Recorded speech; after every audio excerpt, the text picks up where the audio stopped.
so lẹ́yìn tí mi ìdéwájú eléré o mi ìdéwájú Bùsọ́lá ló kọrin o mi ìdéwájú ẹ̀ ibẹ̀ láti jó àti mi ìdébẹ̀ yẹ sí ni mò ń try láti sọ fún yín o ṣé àwọn pé ńgbà tí mo dẹ̀ ń lọ tí gbogbo wa ń lọ bọ̀bọ̀ tí àwọn méjì ni tí mo ní wọ́n ń béèrè orúkọ àwọn èèyàn yẹn ó dẹ̀ tap mi ó ní kí n jẹ́ káwọn bá mi ṣe pọ́ọ̀sì mi ó dẹ̀ tọwọ́ bọ pọ́ọ̀sì mi ó dẹ̀ kó owó jáde nínú pọ́ọ̀sì mi mo dẹ̀ wá ń wò àwọn èèyàn dẹ̀ ń wò wá ṣé wọn ò rí wa ni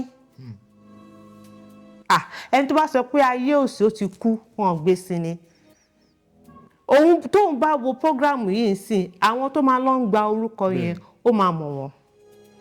wọ́n yọ owó nínú pọ́ọ̀sì mi. a ní wọ́n gba pọ́ọ̀sì mi lójú agbo mo ti ń na àwọn sisters mi yẹn wọ́n ti kó yọ kọ́ mi pẹ̀lú àwọn tó invite yẹn wọ́n ti kúrò àtijọ́ kúrò ó dẹ̀ fọwọ́ bàbá yẹn dẹ̀ fọwọ́ tap mi àti kejì ẹ̀ wọ́n dẹ̀ gba pọ́ọ̀sì lọ́wọ́ mi náà dẹ̀ gbé pọ́ọ̀sì sílẹ̀ wọ́n dẹ̀ kó owó wọ́n ṣe wá kó owó yẹn tán mo dẹ̀ ń wo àwọn èèyàn báyìí you understand mo dẹ̀ wọ́n ń wò wá bóyá ọ̀tọ̀ ni tó wá ń rí ni mi lè sọ nígbà táwa jókòó mo wo ọkàn mi ara mi ò balẹ̀ mi tún wá rí tọ́bọ̀ yẹn ka owó yẹn lọ́ọ̀kan báyìí you understand ara mi ṣà ń gbé mo ti sọ fún wọn pé dàbọ̀ mo tún padà wọnú wọ́ọ̀lù yẹn mo ṣẹ̀ṣẹ̀ wá jókòó mo ṣẹ̀ṣẹ̀ wá ń pè wọ́n sọ nǹkan tó ṣẹlẹ̀ fún wọn bàbá ìyàwó dẹ̀rẹ̀ nínú àwọn tó wà nù ayé náà ni you understand Ọlọ́run dà ṣé wọn pé bóyá ìṣẹ̀lẹ̀ yẹn Ọlọ́run lè fún mi lórí ọ̀fẹ́ kí n fọ́ létí but máa dá pátí rú lórí èlò ló kó mi mọ iye tó kó tó ná mi lówó yẹn tó pọ̀ gan èlò ló kó mi nídè sọ pé iye báyìí ló kó torí mi mọ iye èèyàn tó ṣe fún níbẹ̀ yẹn náà tẹ́mi ò ní rí bí wọ́n ṣe rí bó ṣe fẹ́ mi but iye mi sọ ara mi ò balẹ̀ mọ́ rárá gbà tí mo wá padà ọwá lòun dà má lòun nìyẹn ọwá pè wá ó dẹ̀ wà ṣé mo pé bàbá yìí dẹ̀ ń bẹ̀bẹ̀ ẹ má bínú ẹ má ṣe gbá kan kò lóhùn ò ṣe ẹ má bínú ló ń sọ in the process kò ń sọ pé kọ́ má bínú tí àwọn èèyàn ń bínú ìyá ọkọ mi ìyẹn kàn tájú kan tó rí báńgù tó lò góòlì tó lò ó tún rí lọ́wọ́ bọ̀bọ̀ yẹn. ìyẹn náà ó lára ọmọọṣẹ́ Bùsọ́lá yìí. Faithia Balogun she was Faithia Williams nígbà yẹn kò kí n ṣòṣèré òun máa wá ń wo àwa níbẹ̀ ni. Kó wà ní school so she more or less a family member because bọ̀dá Fatai bọ̀dá mi ló máa ń pè wọ́n bọ̀dá Bashiru ẹni tó bílé bọ̀dá Fatai bọ̀dá mi ló máa ń pè wọ́n ó use mọ́ inú ilé wọn yẹn gangan ó use mọ́ wọn gan so ẹ lè pe lára àta ń bẹ̀ so that was a day tí a wá fẹ́ ṣiṣẹ́ mo ti lẹ́nu sọ sí ọkọ mi tí mo wá ń sọ yìí I told you we met online. My husband was supposed to come home in December. Ọkọ mi kú October 15. Wọ́n kú. Òun lélẹ̀. Mi rí ju pa ń sọ̀rọ̀ lórí fóònù àná ó dẹ̀ ń ṣojú iṣẹ́. Before then, be few days before then, mo máa ti réyàn tó jọ́. Máa ti réyàn tó jọ́ láàrin crowd, máa ti réyàn tó jọ́. Kí ni ìyàwó tí mo láṣà àwọn fámìlì ẹ̀ ló ṣèyàwó fún mi o. Àwọn fámìlì ẹ̀ ló ṣèyàwó. Ó dẹ̀ phone in. During the program tí wọ́n mọ̀ pé yẹn tó tọ́ ni mo ní ọkọ so ó wá di lálẹ́ October 15 2025 2026 la wà yìí lọ́sàn-án yẹn lady tẹ́ bá níta yẹn èmi àti ẹ̀ sì sọ̀rọ̀ ó dúró sára mi báyìí bí ṣe wá wọlé ibi tí mo pè lọ́fíìsì yàrá kan náà ni bẹ̀ table ọ́fíìsì wa ń bẹ̀ mo kàn rí fírí nǹkan náà tó já wọlé ni.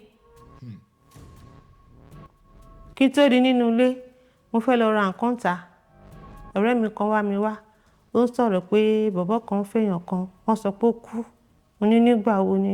orúkọ mi ni Bintu Fatimoh Ogunjimi tẹ́yìn ara ilé mọ̀ sóye ládùn lẹ́ẹ̀kan sí a bí mi ní Lagos Island ní 92 Evans Street mo jẹ́ ọmọ ìpínlẹ̀ Ọ̀yọ́ ṣùgbọ́n tí a bí sí Èkó ìyá mi bàbá mi ọmọ Ọ̀yọ́ ni wọ́n ṣùgbọ́n ìyá mi ó wá láti Bídà tí àwọn èèyàn máa ń pè ní Tápà so máa ń jẹ́ kó máa jẹ́ ìrújú fáwọn èèyàn ń gbà mí tó bá rí mi pé ilẹ̀ tó wà lẹ́kẹ̀ẹ́ báwo ló ṣe jẹ́ òkè ṣe Yorùbá ni wọ́n lọ́mọ Ọ̀yọ́ ni mí wọ́n kàn bí mi sépò ni ṣùgbọ́n ká bá lè mọ̀ pé mo tún tan mọ́bì kan ìlà yẹn kàn sún wọ́n sáré wá fúnra rẹ̀ ni o kì í ṣe pé bóyá fún polówó kankan o ṣó ti yé ń sìn. Aṣáàbí mi ṣá ní 1967 October 14 ní Lagos Island. So iléèwé alákọ̀ọ́kọ́ bẹ̀rẹ̀ mi ó jẹ́ Ansaudin Primary School, I think 84-86 Evans. Ilé kejì ilé mi ibi tán bí mi sí ibẹ̀ náà ní primary school mi wà.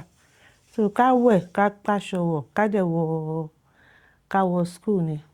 So primary school yẹn ni ìrìn àjò eré mi ti bẹ̀rẹ̀. Kò bá má bẹ̀rẹ̀ bẹ́ẹ̀ o. Ṣé mọ̀ pé every year wọ́n máa ń ṣe mo bí ṣe fẹ́ sọ ìdárayá fáwọn òbí wọ́n máa ń ṣe ní school yẹn. Àbí kẹ̀ tó bá fẹ́ pé ìpàdé òbí pẹ̀lú àwọn ọmọléèwé pé kán wá wo nǹkan tí àwọn ọmọ wọn ṣe wọ́n máa tún ṣe ìdárayá yẹn náà fún wọn. So nígbà tó wá kan tiwa àwọn set tiwa I think primary 6 nígbà tó kan set tiwa èmi kọ́ náà pé o wọ́n wọ ojú tó fine tó mo kàn ní bọ́dì ní ojú mi kò fi bẹ́ẹ̀ fàyàn mọ́ra bẹ́ẹ̀ mo ní bọ́dì tó wà okay. So ẹnì kíní tán pè kò rí ṣe ẹnì kejì tán pè kò rí ṣe máyẹn ṣáà wá ń wò tíṣà yẹn wá ń wò Mr. Badejo ó ṣáà wá ń wò báyìí mo wá sọ pé ẹ jẹ́ kí n wá ṣe sà bàbá yẹn wá wojú mi ó ṣọ́ ó lè ṣe mo ní màá ṣe sà bí dẹ̀ ṣe bọ́ síbẹ̀ ló bá di kórì ó má jẹ́ kan páyà mi lẹ́kún òrìṣà eré afẹ́fẹ́ ṣe nìyẹn ṣá inú wá ṣàdùn ṣá. Meanwhile that kìíní tá a ṣe yẹn ó wá jẹ́ pé kò tẹ̀ wá ṣe fún school wa gangan competition láàárín àwọn other schools ó wá jẹ́ pé Òkè Súná Primary School ní Èbúté Ẹlẹ́fọ̀n àwọn ni wọ́n host every schools tí ó participate nínú kìíní yẹn. To God be the glory nígbà tá máa lọ tá máa bọ̀ school wa ló gbé first. So mo wá ní àǹtí kan àǹtí Ìyàbọ̀ ẹgbẹ́ ilé wa gangan náà ń gbé àwa ń gbé 92 àwọn ń gbé ní 94 teacher ni wọ́n bàbá tí wọ́n ló ń gbé ibẹ̀ náà làwọn ń gbé kó tó di pé wọ́n marry àwọn wá ń teach níbẹ̀ bó ṣe wá rí mi ó wá yà wọ́n lẹ́nu pé ọmọ tó máa ń dákẹ́ because ó rẹ̀ pé mo tutù lójú àwọn èèyàn but tó bá di pé tọ́rọ̀ bá dojú ọ̀rọ̀ mo máa ń bọ́ so owó ṣàwá yan àǹtí yẹn lẹ́nu nígbà táǹtí yẹn wá parí school tó ń parí tán lọ́jọ́ yẹn ló bá dùn wá sílé ìyá Fatimoh ṣọmọ yín ti sọ nǹkan tó ṣe ṣé ti ṣe tẹ́tẹ́tẹ́ inú wọn ṣàdùn ṣá ṣe kí wọ́n mi ò sí níbẹ̀ kò rí bákan wọ́n kàn yín májú báwo ló ṣe rí ok ìjọ tó lọ wá tún bá fẹ́ fi mí pọ́n wọn lé ìgbà tó wá kan ti school wa gangan fáwọn parents láti wá wòṣẹ́ táwọn ọmọ wọn ń ṣe so ibẹ̀ ni màmá mi ti wá rí mi inú wọn wá ń dùn ó ṣàárẹ̀ rí mi tó jókòó sí so bó ṣe jẹ́ nìyẹn.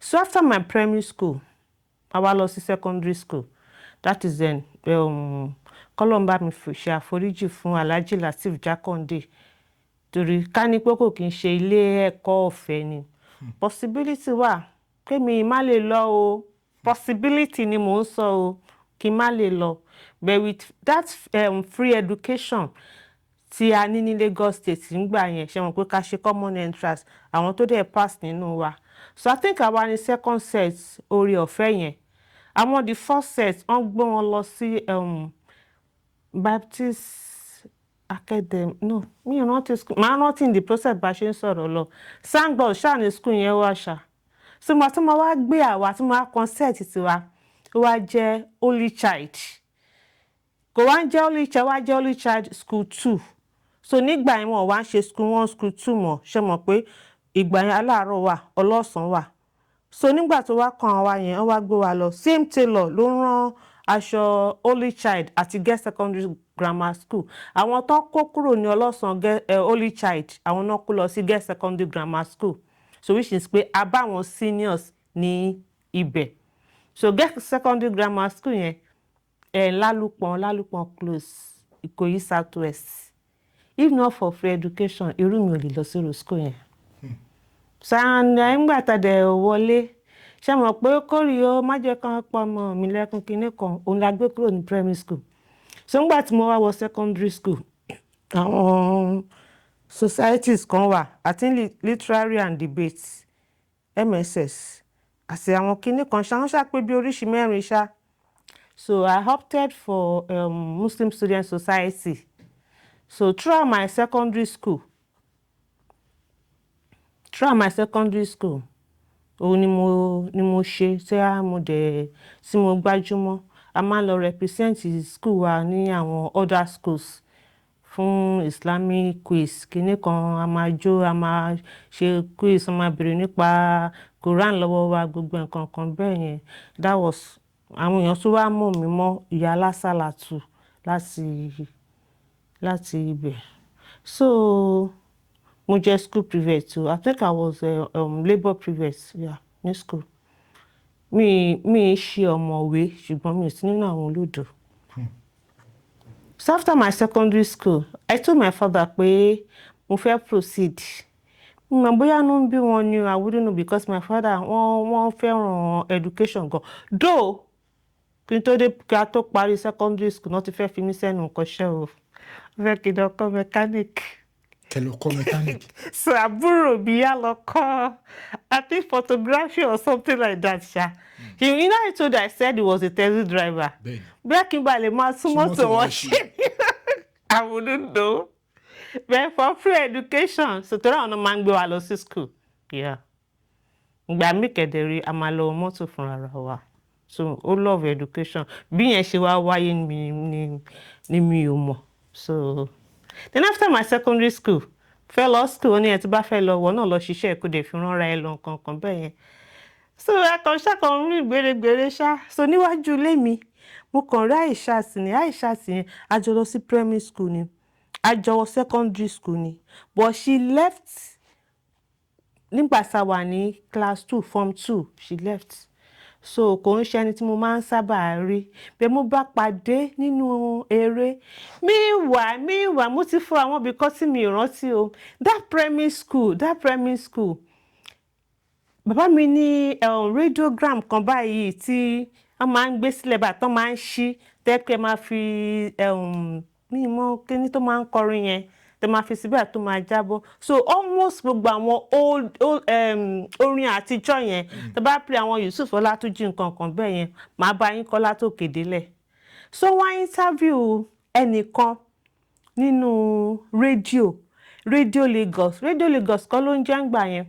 Ní time kan tó ń ṣe anniversary, wọ́n rán wa létí orúkọ táwọn jẹ́ ńgbà yẹn. I think I wrote it somewhere, mi ò rántí mọ́, kó wá tó di pé wọ́n bẹ̀rẹ̀ sí ní jẹ́ Radio Lagos. Àwọn oníwákàtí máa ń gbọ́ngbà ẹ̀ ní Basili Alake, Salawa Abeni. So wọ́n wá interview Salawa Abeni. Àǹtí yẹn wá sọ age wọn. Mo wá ka ọwọ́ mi mọ iye ọwọ́ tí mo kà mọ́, ìka tí n kà mọ́ ńgbà yẹn. Mo wá ní pé àǹtí ọmọ yìí, ọmọ ni mo pè, bí mo ṣe sọ nìyẹn o. Mo ní tọmọ kékeré ìbá lè ṣe irú nǹkan báyìí because ó ti ń jẹ́ ìwúrí fáwọn èèyàn, fáwọn àgbàlagbà, ọmọ àmúyàn gan ni. So wọ́n ṣá interview wọn, inú mi ṣá ń dùn lọ́jọ́ yẹn ṣá. So kò pẹ́, màmá lady kan tó wà nínú tíátà ńsìn yìí, màmá pọ̀ ní màmá Ṣàdíà, màá dárúkọ ọmọ yẹn torí wọ́n tí ìbò wọn nígbà yẹn. So mo wá lọ bá màmá Ṣàdíà yẹn jẹ́ ìkan nínú because ilé wa 16 rooms ni, gọ́tà dẹ̀ gbà wájú ẹ̀ kọjá báyìí. So 16 rooms yẹn, àwọn ọmọ kọ̀ọ̀kan wọ́n jogún yàrá tán jogún. So ìyá Ṣàdíà yẹn jẹ́ ìkan nínú àwọn ọmọ onílé. So màmá Ṣàdíà mo wá sọ fún wọn pé mo fẹ́ máa kọrin. Fátímà ṣé lè kọrin? Mo ní màá try. Ìyá Ṣàdíà ò tẹ̀ fojú wò mí pé kinní kan, ó bá lọ gbé agolo. Mo ṣe gbé agolo, Ìyá Ṣàdíà bá ń lo agolo, mo bá ń kọrin. Mi ì mọ̀ bóyá ó bá bíìtì mu, àmọ́ nǹkan tó ń jẹ́ bíìtì ńgbà yẹn anyway. So àṣà ṣe fún bí ìgbà mẹ́ta. Àti Nurat náà mi ò rántí mọ́. Àṣà tó bí ọmọdé mẹ́ta ṣá pẹ̀lú màmá Ṣàdíà yẹn, wọ́n encourage mi torí pé mo lọ bá wọn. A ṣe fún bí ìgbà díẹ̀ mẹ́ta kan kó wá tó di pé màmá Ṣàdíà wá kó kúrò ní ilé wa.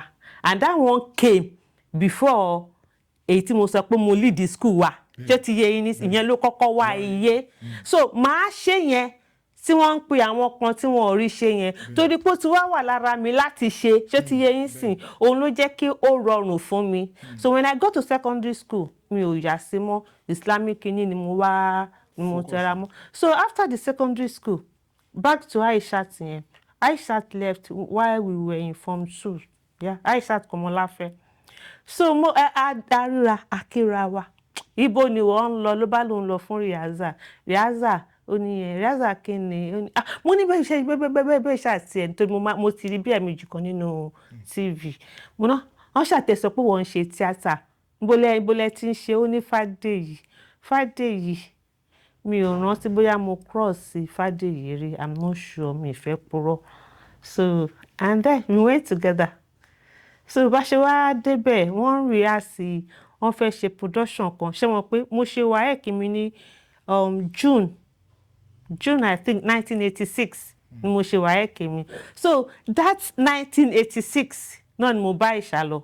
So which means I started my career, my acting career in 1986. So they were preparing for a production Ogbeyonu tó máa ṣe ní National Theatre. So wọ́n ti ń ṣe Riaza yẹn lọ already. Èmi kàn bá wọn lẹ́nu ẹ̀ ni. So I was not given any major role.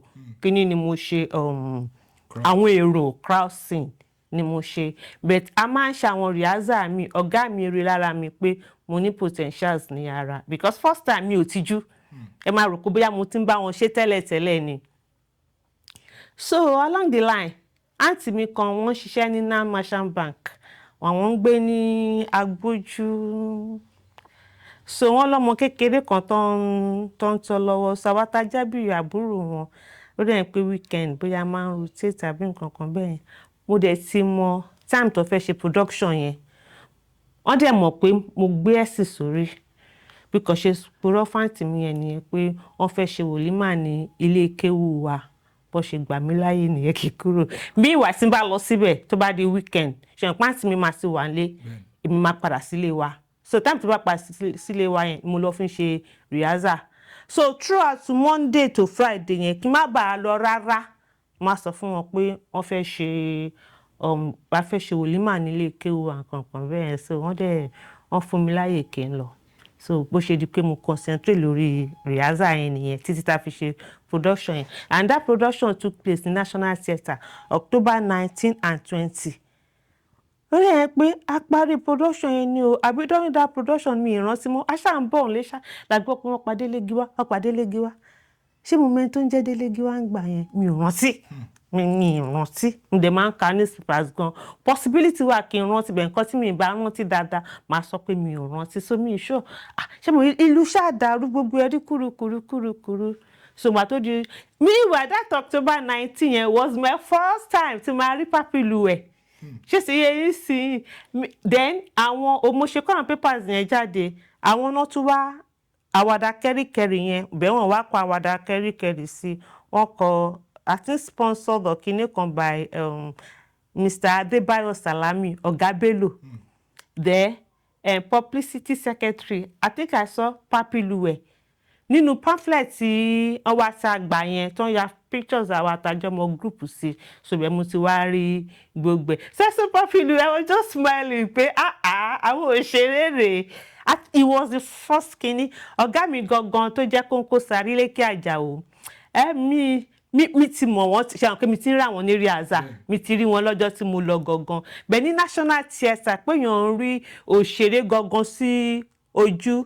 Then Baba Suwe àdúgbò kan náà la jọ ń gbé. Màá sọ̀rọ̀ dọ́dọ̀ Baba Suwe o àdúgbò kan náà la jọ ń gbé. So ṣáà ṣiṣẹ́ yẹn lọ́jọ́ yẹn a ṣe gbogbo ẹ̀. So kò wá pẹ́ that same 1986 náà ni àwàdà kẹ́ríkẹ́rí wọ́n wá fẹ́ ṣe remembrance àwọn ọ̀gá wọn méjèèjì ọ̀gá wọn àti ìyàwó ọ̀gá wọn bàbá Miro àti ìyá Miro. Àwọn ti kú káwa tó débẹ̀ o. So àwọn ti ń carry on. So wọ́n wá fẹ́ ṣe remembrance wọn. So remembrance wọn yẹn a máa wá stage eré ní abẹ̀rẹ̀ ní Glover Hall. Then adẹ̀gbẹ́ tọ̀ lọ sáwọn ìlú káàkiri. So I think ṣébi tá ti ń ṣe Riaza ni o. Àbí Glover Hall Baba Suwe ṣàrí mi ṣẹ́nu wá bí wọn.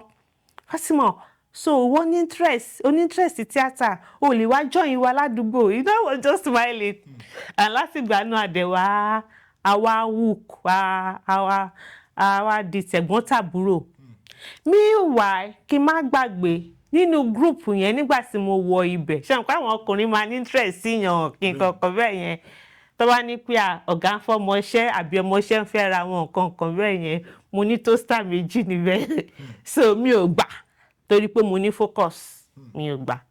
So Razak Àjàó nígbà tí àǹtí mi tí mo wá dárúkọ síwájú yẹn tí mo ní wọ́n ṣiṣẹ́ ní National Bank tí ọkọ wọn ṣiṣẹ́ ní Bank of Credit and Commerce bóyá kan wò pé kó tó di kí mo máa law school instead of that theatre pé kí n máa wá ṣe ṣé tea lady ní or coffee lady àwọn tó máa ń serve tea fáwọn ọ̀gá yẹn wọ́n ti fún mi ó dẹ̀ wọ́n ti fún mi ní letter or something like that ṣá. Razak ló wá ní pé kí n má lọ. Razak Àjàó Pẹ̀fọ́lẹ̀ òun ni manager group wa òun ló wá ní pé kí n má lọ. Mo ní apá mi pé wọ́n fún wa lówó oúnjẹ mọ́ ìgbà tó ti rí pé mo ti ń ṣe tíátà yẹn pé ó ní kí n má worry pé kìnìkan so bí mi ṣe lọ nìyẹn. Kò wá pẹ́ bí pàdé ilé wa ilé bungalow nílé wa bọ̀ lẹ́gbẹ̀ẹ́ wọn upstairs kan wà tẹ́ pé àwọn ọmọ ọbẹ̀ wọ́n lè ju oríṣiríṣi nǹkan sórí páànù yín kò sí bó ṣe máa ju nǹkan síbẹ̀ tí páànù yín ò ní bẹ́ tí ò ní jó tójú bá ń rọ̀. So I went to Razak and he gave me money lọ́jọ́ náà kí kápẹ́tà wa kan wá ṣe kankan bẹ́ẹ̀ yẹn. So a dẹ̀ gbé ọjọ́ ńlá bí mo bá ṣe máa ń rántí ni mo ṣe sọ mo lè má lè sọ tẹ̀léra wọn o. So after the production ọjọ́ ńlá 87 ìyẹn ti wá di 87 báyìí 86 la ṣe then agbétọ̀ wọ 87 I think nígbà tá a wá dé 87 rẹ̀ pé 87 ni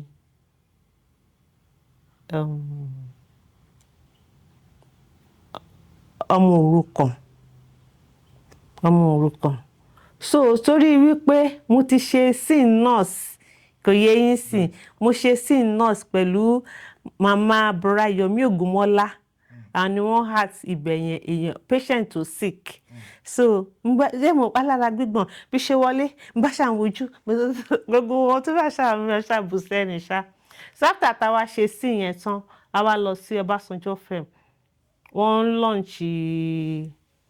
launch complaint nínú eré yẹn náà so wọ́n wá tó wá crowd scene because I was so sure of myself pé mo ti ṣe scene tó ṣe kinní náà pé so mo ò lè ṣe crowd scene mọ́ nǹkan bẹ́ẹ̀ yẹn that is ọmọ òrukàn. Nígbà tó máa gbé fíìmù lọ tó máa gbé bọ̀ tá máa lọ wo ní National Theatre mo bá wàrà mi tì inú bí mi gan mo wàrà mi tì so ìyẹn bí yẹn ṣe lọ nìyẹn. So àwọn àwàdà kẹ́ríkẹ́rì màá tún fún wọn nínú ìrìn àjò mi mo ti dárúkọ ọ̀gá mi Lékè Àjàó Kónkósárì mo ti dárúkọ Razak Àjàó orúkọ wọn kọ Àjàó yẹn papọ̀ ni o ó papọ̀ ni o Razak Àjàó Pẹ̀fọ́lẹ̀ òun ni mánéjà wa mo ti dárúkọ òun náà. So nínú ìrìn àjò mi wá kan àwàdà kẹ́ríkẹ́rì mi kúrò lọ́dọ̀ ọ̀gá mi o bá ṣe lọ bá wọn ṣe production fún remembrance ìyá mi ró àti bàbá mi ró yẹn wọ́n yá mi ni o wọ́n yá mi lọ́dọ̀ ọ̀gá mi ni o èmi ní kọ́kọ́ náà yá wọ́n yá wa bíi mélòó kan ní group wa so which is pé ọmọ ọṣẹ́ Kónkósárì Olúkòso theatre group ni wá ṣùgbọ́n àwa lọ ń bá àwàdà kẹ́ríkẹ́rì ṣiṣẹ́. So along that line náà àwàdà kẹ́ríkẹ́rì wọ́n ní production tó máa ń ṣe fún NTA 10 ó wà ní Victoria Island but National Theatre la máa ti ń record pidgin so wọ́n máa ń kọ story lórí àwọn cast kọ̀ọ̀kan so bó ṣe wá mo wá jẹ́ shopkeeper fún màmá Àwẹ̀rò Madam Lanre Azan mama Kẹ́mi Ọláògùnmá ìyá mi nìyẹn àti màmá Rainbow náà àwọn tí mo fi ṣe ìyá nínú iṣẹ́ nìyẹn màá sọ̀rọ̀ dọ́dọ̀ sí wọn náà. So màmá Rainbow gbogbo wa àjọ ń wà pẹ̀lú àwàdà kẹ́ríkẹ́rì ni màmá Rainbow àwọn ní group tí wọn màmá Òṣùmàrè theatre group torí pé Òṣùmàrè yẹn ni ọ̀gá mi ti kọ́ṣẹ́ ọ̀gá mi Lékè Àjàó tó máa ń ṣe babaláwo nínú village headmaster ọ̀dọ̀ Òṣùmàrè náà ti kọ́ṣẹ́ so wọn ò fi bẹ̀yẹn náà sílẹ̀ ṣé àpò Òṣùmàrè gangan ti kú so ó wá dàbẹ̀ ni pé àwọn ọ̀gá mi wọ́n ń ṣojú wọ́n ń ṣẹ̀yìn wọ́n sì ń ṣe ọmọ ọ̀dọ̀ rere you understand, fún group ọ̀gá wọn. Wọ́n ní àwọn rehearsals kan náà tó máa ń ṣe ń gbà yẹn tí ta máa ń lọ sí ibẹ̀, so ó ti jẹ́ kí n familiar mọ́ àwọn kọ̀ọ̀kan bẹ́ẹ̀ yẹn. So ngbà tá a máa ń ṣe program fáwọn àwàdà kẹ́ríkẹ́rí National Theatre Exhibition Hall, ibẹ̀ la máa ń lò. Wọ́n ti partition àwọn kìíní ilé lágbájá, ilé ìsàmọ̀dù. So bó ṣàṣìṣe yẹn Sunday la máa ń ṣe. Bó ṣe di Monday, I think I got something to do ní Balogun market. Bóyá bàtà ni mo lọ ra ni o, bóyá nǹkan kan ni mo lọ ra ni o. Bí ṣe gbọ́ yéè, come and see Caro, come and see Caro, come and see Caro. Ṣé lè máa ròyìn pé that was the first time ìjọ́ tí inú mi dùn jù o nítorí iṣẹ́ yìí o. Come and see Caro, come and see Caro kẹ̀. Bí mo ṣe bẹ́ẹ̀ nìyẹn, wọ́n ṣàkí mi, inú wọn dùn sí mi, inú èmi náà dùn síra mi pé mo ti ń lókìkí, mo ti ń popular. Come and see Caro kẹ̀. Bí mo ṣe bẹ́ẹ̀ lọ sí ṣọ́ọ̀pù Razak nìyẹn. Popsi and machine, sewing machine ní Ìdúmàgbà Avenue, number 57 or so, I can't really remember. Bí ṣe bẹ́ẹ̀ lọ síbi Razak, wọ́n ti dá mi mọ̀ o. Mo ṣàṣọ experience mi tí mo ní pẹ̀lú àwọn Igbo Balogun market, mo ṣàṣọ inú tiẹ̀ náà dùn, ó ṣe gbogbo ẹ̀. So bá ṣe bẹ̀rẹ̀ nìyẹn. Ìrìnàjò mi again, ó tún wá lọ sórí ọ̀dọ̀ àwọn Òṣùmàrè. Àwọn náà máa ń record, a máa ń bá wọn rehearse. Àwọn náà máa ń record fún I think BCOS. Àwọn máa ń wá ni. Àbí gbà mí kẹ̀ wọ́n á kó wa lọ Awẹ́. Wọ́n á kó wa lọ sí Awẹ́, a lọ record níbẹ̀. So ìyẹn dẹ̀rẹ̀, I think it is a state to record ní kọ́kọ́ náà máa ti mú ẹ. Ibẹ̀ ní kọ́kọ́, wọ́n máa rí wò ní Ondo. Wọ́n máa rí wò ní Benin. Ó lọ fà tó jẹ́ pé ìgbà tí a máa ń gbé film travel pẹ̀lú àwọn àwàdà kẹ́ríkẹ́rí, wàá ṣàrí pé tó bá débì wọ́n mú ẹ, tó bá débì báyìí wọ́n mú ẹ. So network yẹn pé à ń bára wa ṣe yẹn ó jẹ́ kó rọrùn fún àwa láti tètè ní orúkọ. So bí ìrìnàjò yẹn ṣe rí nìyẹn. Then àwọn bàbá Balogun náà, bóyá mo bá wọn rehearse díẹ̀. Mi ṣe ọmọ group wọn o. Through Razak, ó lọ síbẹ̀, wọ́n máa invite wa, a bá wọn ṣiṣẹ́. Then àwọn Adétutù theatre group náà, that is Brian Kakodri, Bọ̀dá Fatai, Ìyá Kíkẹ́, Tóyìn má jẹ́ kó dùn mí, Bàbá Kékeré, Bíọ́dún má jẹ́ kó dùn mí. Àwọn tí mo rántí dáadáa nìyẹn. Wọ́n pọ̀ tó ń ṣe ọ̀gá nínú group yẹn. So a bá wọn rehearse nǹkan kan bẹ́ẹ̀ yẹn. Then ìgbà tó yá joint kíní wá wà láàrin àwọn onítíátà yẹn tí wọ́n ríra wọn déédéé. Tá bá ti parí production ẹnìkan lénìí ní National Theatre ní Sunday, tẹ́ parí ẹ̀ báyìí. Tó bá tún di Monday, a tún wà another rehearsal ẹlòmíì tó ti fún wọn ní date ní National Theatre. Tá bá tún parí yẹn ní Sunday yẹn, tó bá tún di Monday, a tún wọ rehearsal ẹlòmíì náà. Ṣiṣẹ́ wọn pé àwọn ọ̀gá yẹn ń bára wọn ṣe. So wọ́n ti mọ bí lágbájá ṣe gúdù. Èyí tí ẹ̀ bá ṣe pé wọ́n fún ní scene tó ṣe kíní. It is a must pé crowd scene máa wà níbẹ̀, tá máa wà nínú ẹ̀. So nígbà tó dẹ̀ di pé ayé fídíò tó dé, I think 90 something ṣàní fídíò dé. Yeah. So èyí tí mi kọ́kọ́ bá wọn record, àwọn kọ́kọ́ pè mí, mi fẹ́ dárúkọ, mi ò lọ. So Razak Àjàó ṣá, òun ló kọ́kọ́ breakthrough láàrin wa. Wọ́n sọ pé bọ̀dá Múyì, mi kọ́kọ́ bá bọ̀dá Múyì Arúmirẹ́, mi kọ́kọ́ bá ṣiṣẹ́. Razak Àjàó yẹn ló máa ń kó wa lọ sí ọdún Ifá. That was the first time tí most of us ta tẹ ọdún Ifá yẹn fún iṣẹ́ ni o. Mo sọ pé màtí Razak pé pàdé ni wá. So mo máa ń lọ sọ́dọ̀ ẹ̀, a máa ń ríra, a máa ń ṣeré. Bẹ́ẹ̀ pé a máa ṣe iṣẹ́ gangan fún tíátà gangan nígbà tí fídíò dé proper through Razak ni most of us la ṣe dé ọdún Ifá yẹn. So a lè ṣiṣẹ́ méjì, a lè ṣiṣẹ́ mẹ́ta. Ó ti náà marketer tó ń bọ́ ṣe láàrin ara wọn. From there, ẹlòmíì náà nínú ṣáà ni òun náà struggle pé lágbájá ṣiṣẹ́, òun náà fẹ́ ṣiṣẹ́. Ó ṣàṣe di pé a bẹ̀rẹ̀ ní ọdún fáànì yẹn. Ìgbà yẹn wọ́n ti dà kákọ̀ sílẹ̀. Wọ́n ti dà kákọ̀ sílẹ̀. So then later, bọ̀dá Múyì náà, Arúmirẹ́, k'Ọlọ́run bá mi fọ̀run kẹ́ wọn, kó tẹ́ wọn sáfẹ́fẹ́ rere. Táwọn náà bá fẹ́ ṣiṣẹ́ ńgbà yẹn, ọ̀tọ̀ ló máa ń lò. Àwọn yẹn so wọ́n appreciate talent gan. Wọ́n appreciate talent gan. Wọ́n appreciate talent gan. Ó fẹ́ tú iṣu dé sàlẹ̀ kòkò tó bá rí pé ó bá good gan. Then tó bá dẹ̀ good náà, ó ready láti train ẹ. So that's mi iṣẹ́ ọmọṣẹ́ wọn o. Mo máa pè mí fún iṣẹ́, mo máa gba owó mi ni. Then another person náà, Mr. Gbenga Adewusi, Bàbá Ìtùnú. Báyọ̀wá. No. No. Ó appreciate artist gan. Ó gba àwọn yẹn, èmi máa ń bá wọn dúnàádúrà ni. But àwọn tó jẹ́ tiwa gangan, ṣáà kí mi dárúkọ Uncle Jídé nsìn. Nínú àrìnrìn àjò yẹn náà, àwọn náà wà ńbẹ̀. Because ìgbà míì náà mo máa ń lead, wọ́n máa ń fún mi ní lead character nínú àwọn iṣẹ́ tí wọ́n ń ṣe. Then ọ̀gá Tájù náà, Tájù Òṣùmàrè náà, àwọn náà. So Gbenga Adewusi, mo máa ń bá wọn negotiate ni. Arúmirẹ́ mo máa ń bá negotiate ni. So there was even a script gan tí Arúmirẹ́ rà ní ọwọ́ mi.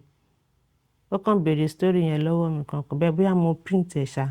Mi ò mọ̀ bóyá wọ́n pàpà lù kíní, but ó sanwó mi fún mi. So nígbà tí mo wá wọ Ifẹ̀ Ọbáfẹ́mi Awólọ́wọ̀ University tó máa gbé mi dárúkọ Wálé Adéṣínà, ọmọ Màmá Àwèrò, first Màmá Àwèrò, òun ló wà ní Ifẹ̀. Míwà kó tó dìgbà yẹn, ANTP, wọ́n fẹ́ mo wà nínú àwọn committee kan through Uncle Jídé. Political era mi nínú theatre, Prince Jídé Kòsọ́kọ́ ni òun ló máa ń fi mí síbẹ̀.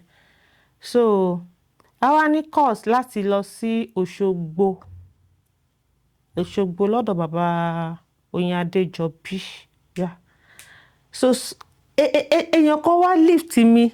Ṣé mo tó bá pè é nígbà yẹn ẹ̀rọ ní báyìí tí mọ́tò bá dúró pọ́n fẹ́ gbé ẹ, tó ti dárúkọ, tó ń appreciate ẹ pé bí báyìí láwọn tó bá ti dárúkọ wá ti mọ̀ pé okay, wọ́n mọ̀ ẹ́ torí iṣẹ́ tó ń ṣe ni. So ẹ̀rù ò bà mí. I think that man was a custom officer. Ó gbé obìnrin kan síwájú, ó gbé mi. So he was asking about me. I was telling him. So ló wá sọ pé school sat ló ní. Mo ní bẹ́ẹ̀ ni sir. You've not been to any university? I said no. And ó jẹ́ good bẹ́ẹ̀ yẹn. Mo lọ́lọ́run ni sir. Ó ní don't do that. Ó ní you must go to school. So bóyá sọ fún mi yẹn, ṣe ló dàbẹ̀ ni pé ó ń jó nínú ọpọlọ mi. So what's opportunity wá wáyé tí màá ti àwọn Wálé Adéṣínà Lukman Wàlátà tá à ń sọ̀rọ̀ ló wá sọ pé wọ́n ń ṣe certificate course ní Ifẹ̀. Orí ẹ̀ ń pò náà ni pé Ògúnmọ́lá ṣe because ọ̀rẹ́ mi very very close kìíní lè máa tẹ̀. So mo wá ń béèrè pé báwo náà ṣe wá sọ pé mo máa specialize, mo máa ṣe general course, then mo dẹ̀ máa specialize lórí ìkọ̀kan, bóyá radio TV, bóyá acting and speech or whatever. So nígbà tí mo wá dé Ifẹ̀, mo gba form. After the form, Wálé tún wálé, ó sọ pé wọ́n ní pé pẹ̀lú Kọ̀ràn, Chief Kọ̀ràn lájọ ló ń gbà yẹn. Àjọ jókòó fún exam tí wọ́n ṣe ni. Ká dẹ̀ máa retí results. Àwọn Uncle Jídé Kòsọ́kọ́ wọ́n wá lọ record ní Ifẹ̀. Nígbà tí wọ́n wá dé, Uncle Láìdé of blessed memory. Uncle Láìdé mi rántí full name wọn báyìí sí. Àwọn jẹ́ performing kìíní ní Ifẹ̀ OAU. So wọ́n wá sọ pé ọmọ yín tó bá ṣe exam bí kò pass o. Kò pass exam rẹ̀ o. Uncle Jídé dẹ̀dí. Wọ́n dẹ̀ gbélé mi lọ́wọ́ bẹ́ẹ̀. Màá ní exam o. Ṣé exam tí mo ṣe yẹn? Tí bá ṣe rí exam yẹn tí mi ò bá pass, ó yẹ kán fọ́ mi lórí dànù àbí kán ní kí n kó sínú kán sún mi bí. Kúrúkúrúkúrú. Ṣé àwọn pé ẹni tí anxiety ti wà lára ẹ̀ tí mo ti ń believe pé mo máa wọ school. Mo wá débẹ̀, mo wá rí wípé orúkọ mi ò sí bẹ́ẹ̀ tó tọ́ ẹlẹ́ẹ̀kínní first list second list mo dẹ̀ ń lọ àwọn tí mò ń rí wọn ò ní kápá lórí ẹ̀ kò sí nǹkan kan tán lè ṣe fún mi that exam kò yẹ kí n fail ẹ̀sẹ̀ bí ṣe sọ fún Mr. Bello ní Adébáyọ̀ Sàlámì uncle B wọ́n yẹ bá mi lọ nìyẹn nígbà tá a débẹ̀ àkọ́kọ́ rí HOD yẹn wọ́n ní wọ́n jáde ń sin Dr. Kọ́mọláfẹ́ aṣáàdúró so bọ́n ṣe wá dé padà tán wá rí wọn ṣé wọn pé wọn ò mọ èmi Dr. Kọ́mọláfẹ́ ò mọ èmi it was much later ní wọ́n sọ pé mi ò mọ̀ pé star ni ẹ̀ àwọn kan náà sọ̀rọ̀ ẹ̀ náà ṣùgbọ́n tó rán kọ́ wa ní wọ́n kọ́ mi níṣẹ́ later náà ṣẹ̀ṣẹ̀ wá mọ èmi so Mr. Bello tán rí yẹn tó fi jẹ́ kán ní ká wọ ọ́fíìsì wọn bá dẹ̀ wọ ọ́fíìsì bá dẹ̀ ṣàlàyé fún wọn wọ́n wá gbé list jáde ṣe mọ̀ pé ní tí ò pass list wo ibo náà máa kọ́kọ́ máa wò wọ́n wá ṣí number 1 number 2 number 3 yẹn wọ́n kọ́ sọ́dọ̀ tèmi wọ́n wá lọ sẹ́yìn ẹni tó fèlì nìyẹn o that is list àwọn tó wà lẹ́yìn bàbá yẹn wá wò so ọlọ́run náà ló ní kó síbẹ̀ ṣé rí number 1 number 2 number 3 yẹn I think my name number 3 or so ní general list ni mo bá sọ pé this is the name sir báyìí bá sáré wò mo tún sọ nọ́mbà tó wà báyìí pé jáde mo ní bẹ́ẹ̀ ni sir wọ́n bá ní pé why tí mo ò ti wá mo ní I thought everything should based on credit merit pé tó yẹ kí wọ́n bá mọ̀ pé mo bá pass ni tí orúkọ mi bá jáde nínú list màá mọ̀ pé mo pass bẹ́ẹ̀ sígbà tí ẹ gbé orúkọ mi jáde Mr. Bello wà ń bẹ̀ mi ní so much more you understand àwọn náà dẹ̀ ti rí i pé wá pé wọ́n wá bàbá yẹn ṣáà ń ṣe outcome ṣe wọn pé kí list tó jáde oníkálukú ti lọ mi mọ̀ wọ́n gbó lọ́wọ́ tiwa o bẹ́ẹ̀ báwọn tó kù ṣe mi ò mọ̀ o so ó tán bóyá the 4th batch or 3rd batch lórúkọ mi ṣáà ló bá jáde that was in 1995 àdẹ̀ṣe registration I became a student of Obafemi Awolowo University certificate course. I didn't tell you the registration yẹn mi ó yẹn pa ti parí èmi parí tèmi àwọn ọmọ kan ní ò parí tiwọn ní strike ASUU strike bá bẹ̀rẹ̀ 6 months I was born 1967 mo lọ ṣe certificate course ní 1995 ẹ bá mi ṣòro ìjọ orí yẹn mo wá ń wò then certificate course yẹn ó máa ṣe kan ní drama ó máa ṣe kan ní Yorùbá tàbí music tó máa combine méjì tí máa fi wá wọ degree mo nígbà tí mo ṣe tẹ́sẹ̀ kan bọ́ odò certificate course mà ṣe lélẹ̀ oṣù 6 nílé bí ṣe bórí ara mi sọ̀rọ̀ nìyẹn pé ọjọ́ ń lọ then I thought I was going to marry ní kíákíá ń gbà yẹn so ṣáṣe parí certificate course yẹn along the line kó tó di pé wọ́n resume ASUU strike call off kìíní yẹn wọ́n ṣe electronic data processing EDP that same Obafemi Awolowo University computer science so certificate course náà ni 3 months mo enroll mo jẹ́ ṣe mo pass so after tá ṣe tán no wa call off ASUU strike ni mo wá fi parí ṣé bí mo ṣe parí certificate course mi báyìí bí tí ẹ ṣe another one tó máa gbé mi wọ degree bí ṣe palẹ̀ mọ́ pápápá pálí mi nìyẹn so to come back home ṣé mo pé nígbà tí mi wọ school yẹn kọ̀ràn àjọ wà ní so it was on short to láàrin school àti kó má fi iṣẹ́ sílẹ̀ ìkan pàkan lára wọ́n bá parí school but àwọn ń ṣiṣẹ́ lọ èmi parí school to go back ṣe mo ti believe pé kì í ṣe pé mo ti arrive o I try to create a class for myself and even before then kó tó di pé mo lọ sí school Àjàlájà lingo Akim Alimi ó máa through Aunty Tóyìn Afọláyan ni mo ṣe mọ̀ wọ́n ní àwa ti bẹ̀rẹ̀ iṣẹ́ káàntì Tóyìn tó dénú acting but still wọ́n jù mí lọ dáadáa so àǹtí ni wọ́n so náà sọ pé Bintu ọmọ kan máa fẹ́ ṣiṣẹ́ bọ́yẹ pé níjọ́ ẹnìyẹn ó fẹ́ ṣiṣẹ́ ó dẹ̀ lóun fẹ́ lù ẹ́ nǹkan kan bẹ́ẹ̀ máa ní ẹ̀sà lónítọ̀hún mi ìrírí mi ìmọ̀ rí so ó ṣàwàṣà a negotiate àṣẹ gbogbo ẹ̀. A máa ń ṣiṣẹ́ pẹ̀lú àwọn kọ̀ọ̀kan tí mi pẹ̀lú wọn close gan. So wọ́n máa ń béèrè lọ́wọ́ mi pé èló ni mo gbà mo máa ń sọ. Not knowing wípé wọ́n máa ń lọ ba lẹ́yìn. Ó ṣe máa san iye fún Bintu tó máa san iye kan fáwọn oníkálukú negotiate ni o. Mo máa negotiate ní kó tó di pé mo bá wọn lọ sí ibi iṣẹ́ o. So Akim máa bẹ̀ mí pé kí n jọ tó ń bá ti fún mi lówó pé kí n má sọ. Àṣé mo gọ̀ mí mọ̀. Màá tún máa ṣakọ pé tó bá ti bí mi ṣèbí iye tó tẹ́ mi lọ́rùn ni mo béèrè fún. Iye tó tọ́. I kept telling them. So ṣé àpò ọmọ yẹn á fà sẹ́yìn kó dáhùn pé lè fẹ́ kó bá wọn ni. So n tó wá jẹ́ kí màá tiẹ̀ tún wá fà sẹ́yìn dẹ̀ yẹn Akim. So that was the day he came to my house. Ó fẹ́ ṣiṣẹ́. Mo wá ní pé èló lo ní. Owó iṣẹ́ yẹn tí mo bá gbà yẹn mo ti mọ nǹkan tí mo fẹ́ fi ṣe mo ti fi dá. Ó wá kéré sí nǹkan tí mo fẹ́ ṣe. Because nínú ẹ̀ mo máa make sure aṣọ mi ni mo máa ń lò. Tí n bá gba iṣẹ́ màá make sure pé bó jẹ́ ẹyọ kan bó jẹ́ méjì ni mo fi replace aṣọ tí mo lò nínú iṣẹ́ kan. So kò ní jẹ́ pé aṣọ yẹn náà mo tún máa repeat nínú iṣẹ́ mi. So mo máa ń ṣe bẹ́ẹ̀. Then ọ̀rẹ́ mi kan náà wà Bọ́lá Adénẹ́kàn. Ó ń gbé pẹ̀lú mi àjọ ń gbé. True cousin mi la ṣe mọ́ra wa ní Tẹ́jú Oṣó. So ó ń ṣiṣẹ́ ní bank àṣà àjọ ń gbé. Òun tóbi díẹ̀ so mo tún lè mú aṣọ tiẹ̀ náà kí fi kún aṣọ mi tí mo bá lò. Ó wá fẹ́ wá ṣiṣẹ́ yẹn negotiation wà wọ̀. So bó ṣe di pé mi lọ sí iṣẹ́ yẹn ni bí mi ṣe bá kí mo ṣe pè mí sí iṣẹ́ mọ́ nìyẹn.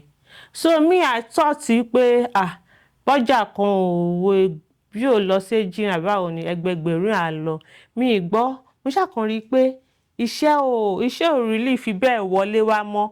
I didn't count it. You understand? Mi ì kákún. Then tó tún jẹ́ kó affect mi ni pé ṣé rántí pé mo sọ pé mo pàdé custom kan tó ní pé kí n lọ sí school. Ọ̀rọ̀ ẹgbẹ́ la bá lọ nígbà yẹn o. Ọ̀rọ̀ ẹgbẹ́ ni o. So wípé tó bá ń record wọ́n láti kọ́kọ́ sanwó kan tó record. Ẹni tí bá wá lọ síbẹ̀ tó yẹ pé lọ ka mọ́ location ni ó máa sanwó ẹgbẹ́ yẹn á tún sanwó pé ẹ wá bá wọn ní location ni. A wá di pé ẹ má pè síṣẹ́ o. Tẹ́ bá ti pè síṣẹ́ owó ẹgbẹ́ ni ó máa béèrè nǹkan kan bẹ́ẹ̀ yẹn o. So gbogbo yẹn ṣáà lọ bẹ́ẹ̀. Then àwọn marketer náà tún ṣe tiwọn náà. Ṣé mo gbà tó yá àwọn náà máa ní favorites. Bóyá tó bá ti di pé bóyá o ti ṣakọ sí ẹnìkan producer kan tó ti lọ fẹjọ́ ẹ̀sùn marketer Ọlọ́run ṣàgbáyé lé wọn lọ́wọ́ ṣá. Ó wá di pé tó bá lẹ́sà lèmi ń gbọ́ gbogbo yẹn mi kan jókòó sílé ni o. Wọ́n máa ní pé wọ́n máa ti ń fún wọn ní list àwọn tán gbọ́dọ̀ lò sẹ́nu iṣẹ́ nǹkan kan bẹ́ẹ̀ yẹn.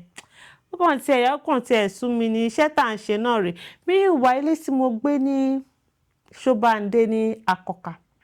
Àwọn wálé ní Sùúrùlérè. Máa yẹn gbowó lé lọ́wọ́ wa. Later in the process pé wọ́n ń ṣe ilé yẹn lọ́wọ́ wọ́n rẹ́ lòmí wọ́n gba owó kán wá dáwó padà wọ́n dáwó padà. Much later tó ṣà máa dáwó padà a wá rí ilé sí Àkọkà. Mo dẹ̀ lọ́rẹ̀ẹ́ tight ọ̀rẹ́ mi ó jù mí lọ but ọ̀rẹ́ ni wá. That same street tó yẹ pé kòríkòsùn ni wá. Wá ṣáà gba ilé síbẹ̀ yẹn. Wá ṣe wá gba ilé síbẹ̀. Màmá láńlọ́ọ̀dù mi ó jogún lé ni. Màmá ẹ̀ ó wá ń gbé bẹ́ẹ̀. So tí bá ti wá wọlé inú wọn máa dùn Bintu. Wọ́n ṣẹ̀ polówó ẹ̀ tán ṣe mọ̀ pé rédíò Lagos wọ́n máa ń polówó àwọn production wa ń gbà yẹn. Kéde kan. Ṣáàrí pé láàárín ọjọ́ kan ṣá wọ́n ṣà máa polówó mi ṣá ni. Inú màmá ẹ̀ máa wá ń dùn gan.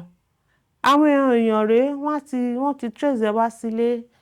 Èyí tó fẹ́ wá béèrè owó tó fẹ́ wá béèrè gbá tó fẹ́ mọ́ bá èló ni mò ń gbà nínú kíní tí èrò máa ti ìgbà tó yá àwọn ará ilé mi máa ń bá mi lé wọn padà ni.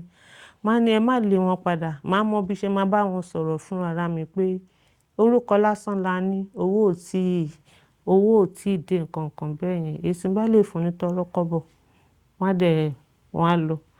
So mo ṣàrí pé iṣẹ́ ò really fi bẹ́ẹ̀ wà mọ́. Ìgbà tó yá gan tíátà àwọn gan yọ lọ́kàn tèmi náà. So Kẹ́mi ọ̀rẹ́ mi Kẹ́mi Salako she is now Mrs. Adeneye. So wọ́n á lọ sí Kútọ̀nù. Kó tó lọ sí Kútọ̀nù yẹn ó dẹ̀ pé máa lọ ra ọjà ní Aba mi lọ sábà yẹn Kútọ́nù yẹn ṣá mo ti wá bẹ̀rẹ̀ business ni máa pè ní fàyàwọ́ so tá bá ti ra ọjà bẹ́ẹ̀ yẹn àwa kọ́ la máa gbé Kélébi àbí kí lórúkọ àwọn guys tá máa ń pè ńgbà yẹn tá bá ti gbé fún wọn wọ́n á gbé kọjá àwọn tí mo bọ́n ṣe máa ń settle àwọn customs yẹn wọ́n máa gbé àwa gba inú igbó kọjá ni so àṣà bá ti dé àṣà ó máa ní bá ṣe máa jáde síbi àṣà tí máa wọ mọ́tò ìgbà tó wá di ijọ́ kan èmi àtàbúrò mi tán bí lé mi gangan ará mi dé so a wá ń lọ lọ́jọ́ kan àti dé Kútọ́nù yẹn bí mo ṣe gbóyè ládùn kó bá tẹ sórí kọ́sọ́mù àwájú wọn kó wọn kinní kan ó lédè tí mo pè fún bọ́yẹn lọ́jọ́ yẹn tí mo àtàbúrò mi bá rántí a máa ń rẹ́rìn ni pé àwọn oríṣiríṣi ìdojúkọ téèyàn ń rí ní ọ̀nà a ṣáà lọ abọ̀ a ṣe gbogbo ẹ̀ so n bá ti raṣọ bẹ́ẹ̀ yẹn bá ti raṣọ n bá ti gbèdé lẹ́sẹ̀ ó lè jẹ́ pálẹ́ la máa dé bá ti dé lálẹ́ bẹ́ẹ̀ wọn kan wà nílé wa máa ti ra chicken bọ̀ wọ́n máa bá mi sè é á ti tẹ̀bà sí táìmù tí wọ́n máa fi gbé ọjà yẹn lọ máa ti ta bí mélòó ń bẹ̀ èyí tó bá kù mo ṣẹ̀ṣẹ̀ máa gbé ní ijọ́ kejì pẹ̀lú àwọn Uncle Jídé náà bá mi ra ọjà rí bàbá Sùwé náà bá mi ra ọjà rí nínú wọn náà ṣá ń bá mi ra ọjà tí ń bá gbé lọ síbẹ̀ ẹnìkan jọ́ kan wá ń bi mí pé Bíntù ṣé òòkàn tí ẹ fẹ́ ṣiṣẹ́ wa yìí mọ́ ni wọ́n mọ̀ pé mo ti sún ó ṣàṣe bóyá ju pé iṣẹ́ yẹn ó sú mi nìyẹn but along that line náà pé ó sú mi ṣe hàn pé everyday iṣẹ́ ni mi kì í lọ mọ́ báyìí sí i so at least iṣẹ́ bíi méjì máa wọlé wá fún mi lọ́dún tí mo máa ṣe so òun yẹn ìyẹn ń keep orúkọ yẹn ó ń keep ẹ̀ going so then Alhaji Teni Fab kí n má gbàgbé I think through Aunty Tóyìn náà Tóyìn Afọláyan náà ni mo ṣe mọ̀ wọ́n àbí ta ló pè mí fún a ṣá lọ sílé wọn ní Àgùdàṣà a lọ ṣe production meeting so nígbà tá a lọ ṣe production meeting oníkálukú dẹ̀ pé wọ́n fún mi mo gba owó mi wọ́n fún mi so dẹ̀ díjọ́ kejì a lọ report síbẹ̀ so látìgbà yẹn tá bá wá fẹ́ ṣiṣẹ́ ọ́fíìsì wọn ní Ọláyìndé street ní Ìkẹjà ibẹ̀ la máa wá ń lọ ibẹ̀ la máa sì pàdé kó tó di kó máa wá gbé oníkálukú lọ sí location tó ti fẹ́ ṣiṣẹ́ ibẹ̀ ni Faithia Balogun she was Faithia Williams nígbà yẹn kò kí n ṣòṣèré òun máa wá ń wo àwa níbẹ̀ ni ẹ̀yìn kó wà ní school so she more or less family member because bọ̀dá Fatai bọ̀dá mi ló máa ń pè wọ́n bọ̀dá Bashiru ẹni tó bílé bọ̀dá Fatai bọ̀dá mi ló máa ń pè wọ́n ó use mọ́ inú ilé wọn yẹn gangan ó use mọ́ wọn gan so ẹ lè pe lára àta ń bẹ̀ so that was a day tí a wá fẹ́ ṣiṣẹ́ mo ti gba iṣẹ́ kan ẹ mọ̀ tó bá sọ fún pé 3 days lẹ fẹ́ lò ìgbà míì wá iṣẹ́ yẹn lè di 3 or 4 ó lè jù bẹ́ẹ̀ lọ kẹ́dẹ̀ tuntun gba iṣẹ́ mi kẹ́tù sọ pé 3 days mo máa lò bíbà tí bá ti parí ẹ̀ máa bọ̀ lọ́dọ̀ tiẹ̀ tó wá jẹ́ pé mo gba iṣẹ́ kan tó wá òkú mi mo dẹ̀ àwọn bọ̀dá Fatai dẹ̀ ń dúró dé mi ọ̀gá mi ó dẹ̀ ń pé Chief Lékè Àjàó ó dẹ̀ ń pọ̀ ọ̀nà direct iṣẹ́ yẹn so mo ṣàpẹ́ kí n tó débẹ̀ wọ́n ti wá ń rìhásì lọ mo bá wọn lẹ́nu rìhásà ni Faithia ń rìhásì sí tó yẹ kí n ṣe ó ń rìhásì ẹ lọ bí mo ṣe dé nìyẹn bọ̀dá Fatai sọ pé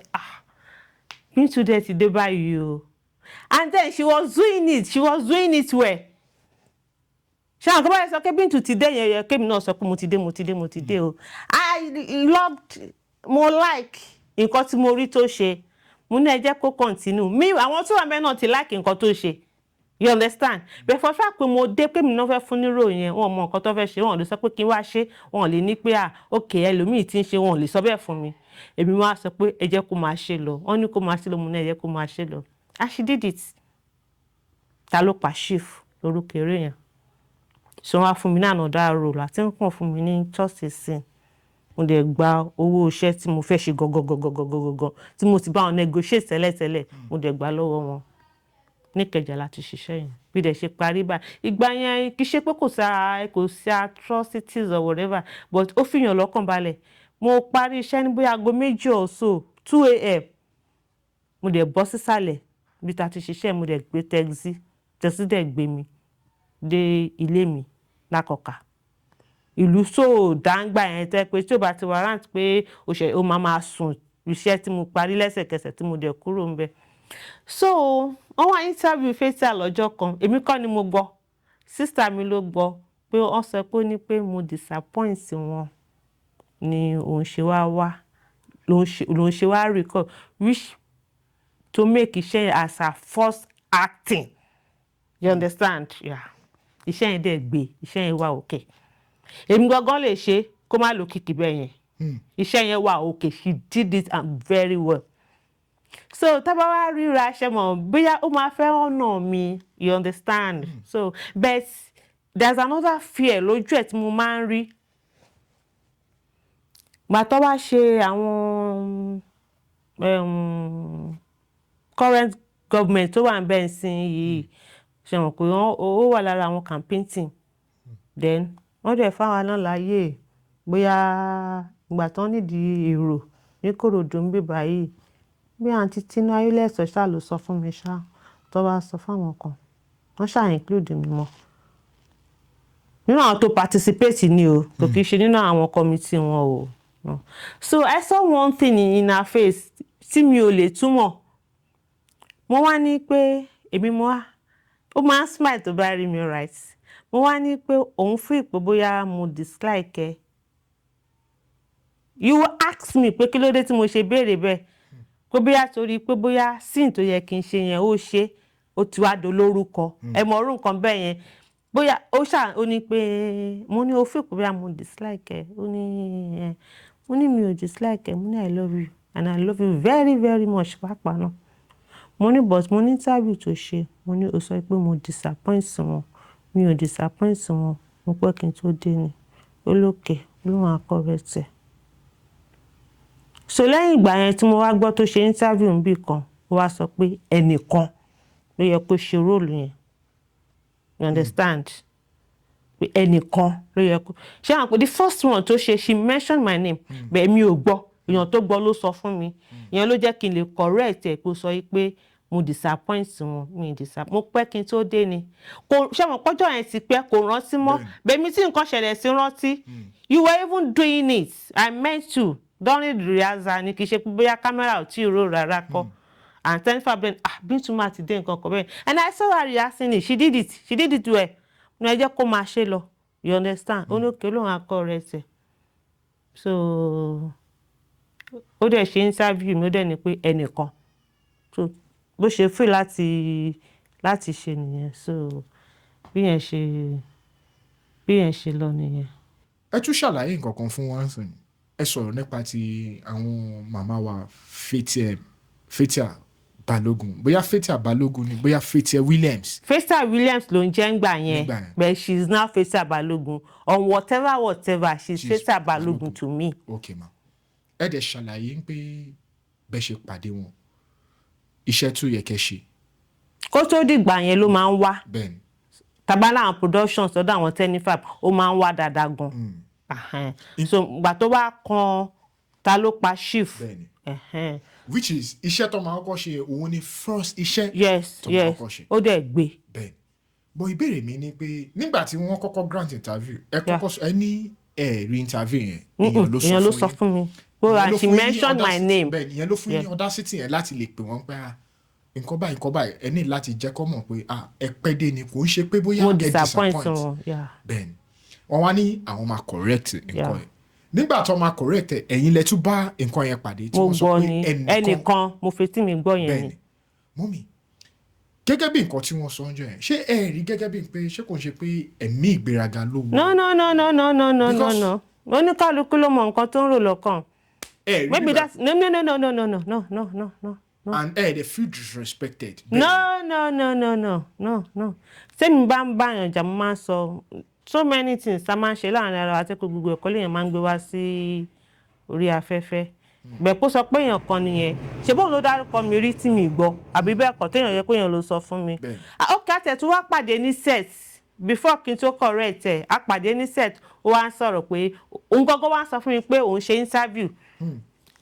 Àwọn artist kan wà ń bẹ mo mọ̀ wọ́n since that kì í ṣe ọlọ́rọ̀ mi ní fẹ́ sọ̀rọ̀ débi àwọn yẹn ò tẹ̀ rí mi rí rárá wọ́n pẹ̀lú nínú àwọn tó ń lórúkọ lọ́wọ́lọ́wọ́ báyìí tó ń lórúkọ nígbà yẹn náà kò mọ̀ mí rárá àti rárá ni Faithia ló wọ́n sọ fún mi pé alágbájá kinní kan pé àwọn lè ti pẹ́ o pé òun tẹ̀ ṣe interview kan bẹ́ẹ̀ pé òun dárúkọ mi correct ẹ̀ ń gbà yẹn mi so anything because èmi àti ẹnì kọ́kọ́ la wà ní orí set lọ́jọ́ yẹn so much later mo ṣe correct ẹ̀ bóyá nígbà mo sọ pé gọ́ọ̀mẹ̀ntì tó wà ń bẹ̀ yìí ọdún kele náà ló lọ́wọ́ yìí ìgbà tí tó fẹ́ ṣe election tó wá gbé campaign wá sí Kòròdú tó ní àwọn ará Ìkòròdú crowd scene àwọn ará Ìkòròdú tó jẹ́ ní tíátà mo ṣẹ̀ṣẹ̀ wá sọ fún mo ṣẹ̀ṣẹ̀ correct ẹ̀ ní tó ti pẹ́ tàdé tí ń ríra dáadáa inú mo máa ń rí reaction ẹ̀ mi mọ nǹkan tó ń lọ lọ́kàn ẹ̀ mi mọ̀ so àjọ mú kan feel pé ṣé òun fi pé mi ò like àbí bẹ́ẹ̀ kọ́ ó ní yes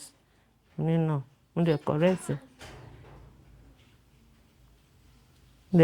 ẹ̀ so later mo wá gbọ́ tó ṣe interview kan tó ní pé ẹnìkan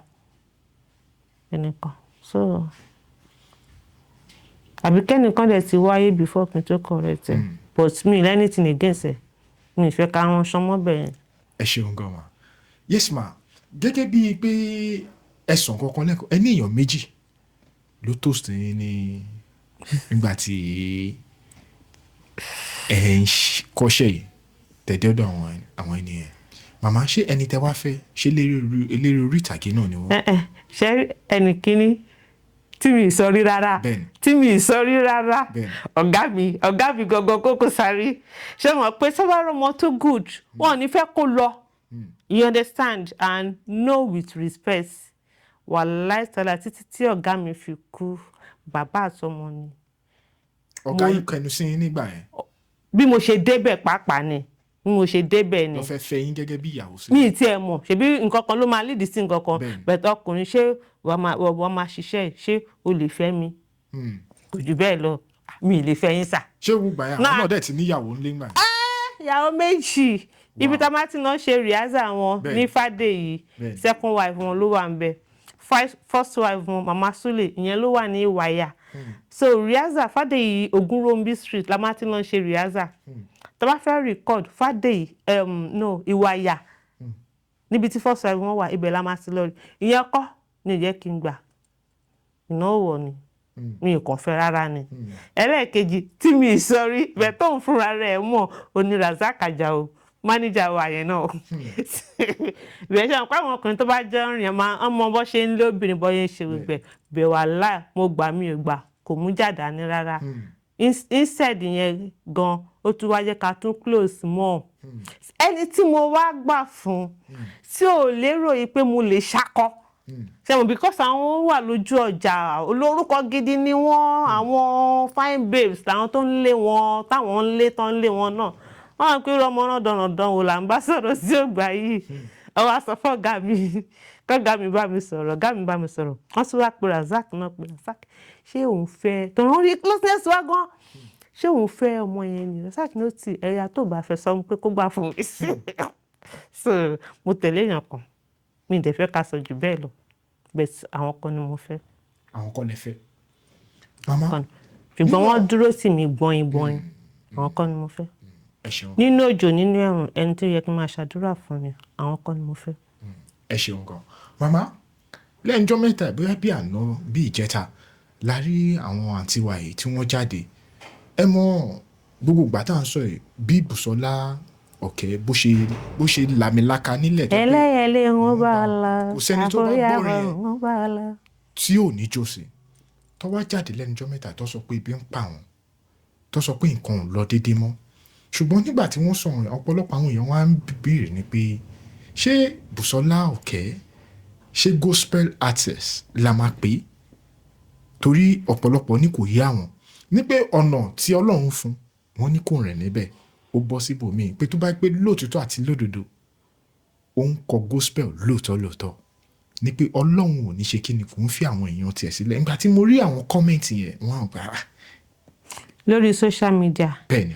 ṣe believe anything on social media you are just on your own ṣé mo máa ń wo feel right yín àbí mo máa ń wo àwọn tí mi ní fẹ́ dárúkọ mo máa ń wo àwọn èèyàn mo máa ń wo gan tí bá ti wo àwọn interview yẹn nígbà mi àwọn èèyàn wa lọ́dún wọ́n lè dárúkọ ọdún kan ṣe mistake ọdún yọ̀ǹda bóyá kí n kọ́kọ́ ṣẹlẹ̀ kan ṣe mistake ọdún tó fẹ́ sọ pé àwọn ṣe nǹkan yẹn màá wá lọ sórí àwọn comment kìíní yẹn killers ló pọ̀ jù ń bẹ̀. killers àwọn panipani oríṣiríṣi tí wọ́n máa kọ tó jẹ́ pé tó bá yẹ pé àwọn gangan ló ṣẹlẹ̀ sí wọn ní wọn ó ṣeé ṣe kó má rí ojútùú sínú ayé wọn. social media believe it and you die just go and die straight. ṣé rí àwọn tó ń jáde yẹn ibi tí àwọn tí tó yẹ ṣe kọ́ ẹ pé kán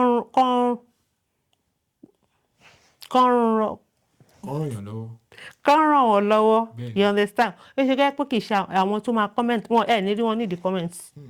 You understand me? Ṣé àwọn tó ń kọ gospel àrò oníṣòro nínú wọn ni? Ṣé àrà àwọn tó ti kú nínú wọn ni? Ṣé àrà àwọn tẹ́pọ́n ti gbàgbé pátápátá nínú wọn ni? Nígbà tí bàbá Sùwé ṣẹlẹ̀, ó dẹ̀ pé wọ́n sick, kò fẹ́ kán gbé òun jáde rárá. I know a person tí mo close pẹ̀lú Ngozi Nwosu.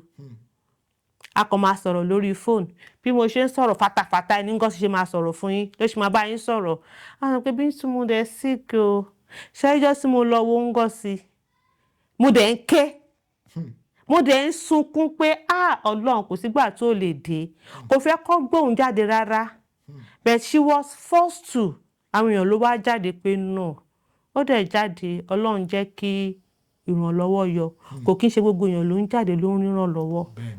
Ẹlòmíì gan tún kábàámọ̀ ni pé kí ló ń jáde sí tí sísá Bisola tẹ̀ ń sọ yìí nísìnyí báyìí nísìnyí I think I saw it yesterday kódà ibi tí mi ti ń wò mo gbé nǹkan kaná ní kitchen mo ń gbọ́ pé nǹkan ń jó bẹ́ẹ̀ lọ́pọlọ mi mo believe pé mo ti pa gas ibi tí mò ń wò pẹ̀lú Bíọ́lá tó interview wọn you understand tí mo ń wò mo ń gbọ́ pé nǹkan ń rùn but mo believe pé mi ni nígbà tí màá tí yèmí máa fi sọ pé kí n tiẹ̀ lọ ó ti jóná búrú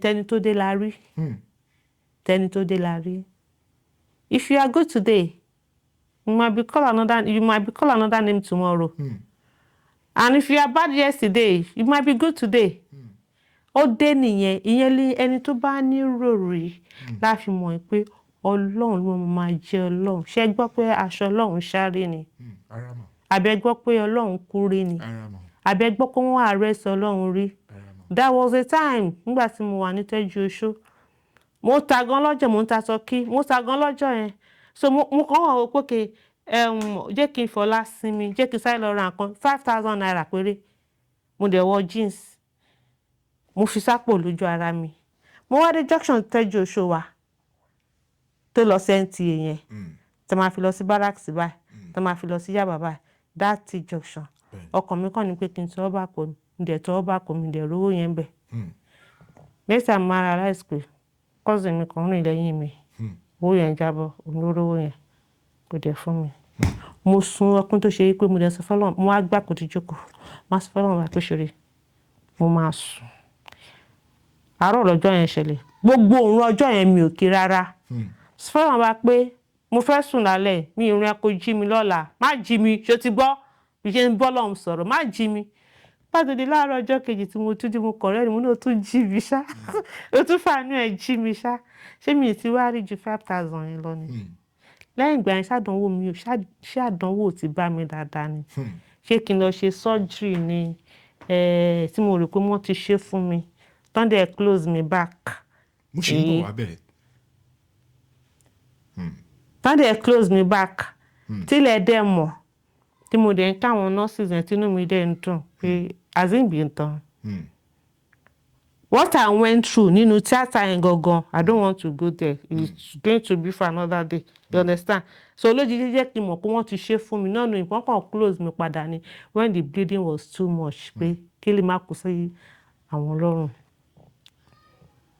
fún ara mi náà ni mo mọ̀ pé nǹkan tó wà lára mi ò tí kúrò ń bẹ̀ tẹ̀lé mo dẹ̀ lọ fibroid ni mo dẹ̀ lọ fún scan then I went back to the doctor I gave him this thing olóṣèlú wa sọ fún mi pé you went through a major surgery lórí ṣe ń ṣàlàyé after tí mo lọ gba treatment tí mo lọ gba gbogbo he didn't tell me anything I didn't know kò tiẹ̀ ní sọ fún mi rárá kò ní sọ pé nǹkan báyìí ni ìmáàdé máa believe pé àìsàn yẹn ti kúrò lára mi tó dẹ̀ ṣì wà níbẹ̀ you understand so ọlọ́run ó dojú kọ mí gan ó dẹ̀ ṣe ń dojú kọ mí ó fún mi lórí ọ̀fẹ́ láti tètè máa wọ̀ pé ó ti ń lọ sí kòtò ó ti ń lọ sí gọ́tà o tètè wá plan B o you understand me so tọ́lọ́run bá dé ó dé nìyẹn náà tí Bisola tẹ sọ yẹn mi ní bẹ́ẹ̀ ni mi ní bẹ́ẹ̀ kọ́ but nígbà míì wà ogun tó máa ń jà wá ọ̀tọ̀ níbi tá máa ń fojú sí you understand me but wọ́n á ní ogun tó ń jà wá lábẹ́nú àti tó ń jà wá ní kọ̀kọ̀ Ọlọ́run kó gbé wa lékè gbogbo wọn. Ní 2019 that was mo ti kọ́kọ́ meet ẹ̀ tẹ́lẹ̀ ní LTV8 èmi ti bá àwọn stars mo like just like àwọn any other person ṣe máa wá ń bá wa èmi ò lọ ń bá wọn o I will just smile inú mi á dùn màá dẹ̀ ṣàdúrà màá dẹ̀ lọ I didn't have that courage mi ṣèyàn tó ní bẹ́ẹ̀bẹ́ẹ̀bẹ́ẹ̀bẹ́ẹ̀ pé bẹ̀ẹ̀tù àwọn èèyàn wọ́n lè fún ní definition oríṣiríṣi ó proud ó ṣe gbá ó ṣàwò èèyàn tó bá súnmọ́ mi dáadáa ó mọ̀ mi èèyàn tí fẹ́ fara sílẹ̀ fún mo fara sílẹ̀ fún. So 2019 ni COVID-19 àbí December 7 èèyàn mi kan wọ́n wà nínú ayé dáadáa gan wọ́n ṣe marriage fún ọmọ CMD mi mọ orúkọ ọ̀lù yẹn Bisola ló wá play níbẹ̀ mo báyàn sọ bẹ́ẹ̀ mi sọ lórí interview so ogun ẹ̀ mọ́bi tó ti wá èèyàn tó ń pè ní manager yẹn I wouldn't know bóyá òun lẹni tí mo fẹ́ sọ yìí mi ò mọ̀ àwọn tó máa lọ ń gba orúkọ àwọn tó fẹ́ kì ní bọ̀bọ̀ yẹn ó ń gba orúkọ àwọn èèyàn kò mọ̀ mí as an artist let me say it because mi rí lójú ẹ̀ kò mọ̀ mí as an artist no ó ń béèrè orúkọ I didn't give him my name mi mú owó náà mo máa rí kí mo máa náwó kọjá kádàrà so mo dẹ̀ rí kó máa ń ṣẹ̀dẹ̀ sí mi dáadáa gan so mi jẹ́ kó rí mi wú ọ̀dọ̀ olórin but nígbà tá a wá fẹ́ jó yọkọ mi tí mo bá lọ síbẹ̀ wọ́n máa jó so mo lọ wọ́n ná èmi lówó èmi ò ná wọn lówó so wọ́n dẹ̀ pọ̀ ń bẹ̀ tán ná mi lówó so lẹ́yìn tí mi ì déwájú eléré o mi ì déwájú Bisola ló kọrin o mi ì déwájú ẹ̀ ibẹ̀ láti jó àti mi ì débẹ̀ yẹ sí ni mò ń try láti sọ fún yín o ṣé àwọn pé ńgbà tí mo dẹ̀ ń lọ tí gbogbo wa ń lọ bọ̀bọ̀ tí àwọn méjì ni tí mo ní wọ́n ń béèrè orúkọ àwọn èèyàn yẹn ó dẹ̀ tap mi ó ní kí n jẹ́ káwọn bá mi ṣe pọ́ọ̀sì mi ó dẹ̀ tọwọ́ bọ pọ́ọ̀sì mi ó dẹ̀ kó owó jáde nínú pọ́ọ̀sì mi mo dẹ̀ wá ń wò àwọn èèyàn dẹ̀ ń wò wá ṣé wọn ò rí wa ni ẹni tó bá sọ pé ayé òsì ó ti kú wọn gbé sí ni òun tóun bá wo program yìí sí àwọn tó máa lọ ń gba orúkọ yẹn ó máa mọ̀ wọ́n. wọ́n yọ owó nínú pọ́ọ̀sì mi. a ní wọ́n gba pọ́ọ̀sì mi lójú agbo mo ti na àwọn sisters mi yẹn wọ́n ti kó yọ kọ́ mi pẹ̀lú àwọn tó invite yẹn wọ́n ti kúrò àtijọ́ kúrò ó dẹ̀ fọwọ́ bàbá yẹn dẹ̀ fọwọ́ tap mi àti kejì ẹ̀ wọ́n dẹ̀ gba pọ́ọ̀sì lọ́wọ́ mi náà dẹ̀ gbé pọ́ọ̀sì lẹ̀ wọ́n dẹ̀ kó owó wọ́n ṣe wá kó owó yẹn tán mo dẹ̀ ń wo àwọn èèyàn báyìí you understand mo dẹ̀ wọ́n ń wò wá bóyá ọ̀tọ̀ ni tó wá ń rí ni mi lè sọ nígbà táwa jókòó mo ń wo ọkàn mi ara mi ò balẹ̀ mi tún wá rí tọ́bọ̀ yẹn ka owó yẹn lọ́ọ̀kan báyìí you understand ara mi ṣà ń gbé mo ti sọ fún wọn pé dàbọ̀ mo tún padà wọnú wọ́ọ̀lù yẹn mo ṣẹ̀ṣẹ̀ wá jókòó mo ṣẹ̀ṣẹ̀ wá ń pè wọ́n sọ nǹkan tó ṣẹlẹ̀ fún wọn bàbá ìyàwó dẹ̀rẹ̀ nínú àwọn tó wà nínú ayé náà ni you understand Ọlọ́run dà ṣé wọn pé bóyá ìṣẹ̀lẹ̀ yẹn Ọlọ́run lè fún mi lórí ọ̀fẹ́ kí n fọ́ létí but máa dá patí rú lórí èlò ló kó mi mọ iye tó kó tó ló ná mi lówó yẹn tó pọ̀ gan èlò ló kó mi nídè sọ pé iye báyìí ló kó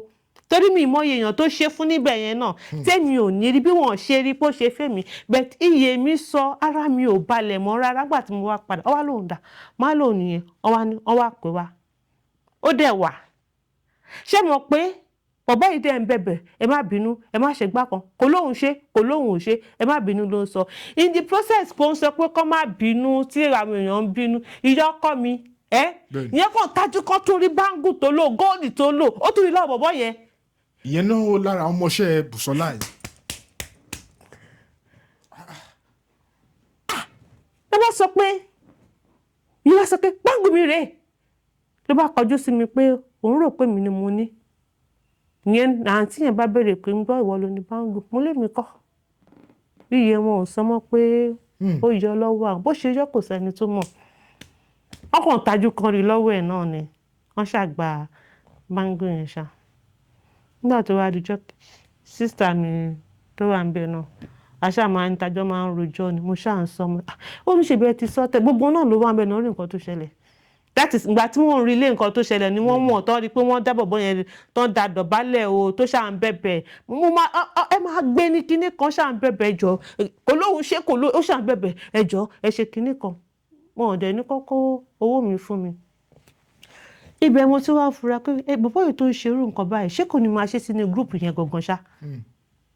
so nǹkan tí mo wá rí sábìrì yẹn lánàá ṣé mo pé ìjọ́ ò ló yẹ ṣèbánu lẹ pè mí àbíjọ́ ò lẹ pè mí àná ni ẹ̀yin ti pè mí kí n tó rí interview you understand it so ká ní pé ẹ bá sọ̀rọ̀ dé bẹ́ẹ̀ sí possibility wa kí n má because nǹkan tó mi ibi tó gun ẹ̀yẹ ti wá mi ò mọ̀ but ṣó máa ṣẹ̀yìn irú wọn yẹn náà ni àwọn tẹ́kun wọ́n fògùn báyọ̀ lò ní kò ń ṣe ẹni tán ni tí mo lè rí títí sí kan ní pé kí n tọ́ka sí ju pé bí mo ṣe júwe ẹ̀ yìí lọ pé àwọn tó ń lọ bá àwọn àlejò tó bá wá sí pàtí tó ń béèrè orúkọ wọn tó wá fẹ́ kí wọ́n nǹkan bẹ́ẹ̀ yẹn so tẹ́ òun ti mọ ẹni tó máa jẹ́ àṣà mọ àwọn tó máa ń lọ fún wọn lórúkọ pé ẹ̀kí lágbájá so ogun can come from anywhere and it can happen to anybody kò sígbà tí akíkanjú ò lè ṣubú lójú ogun o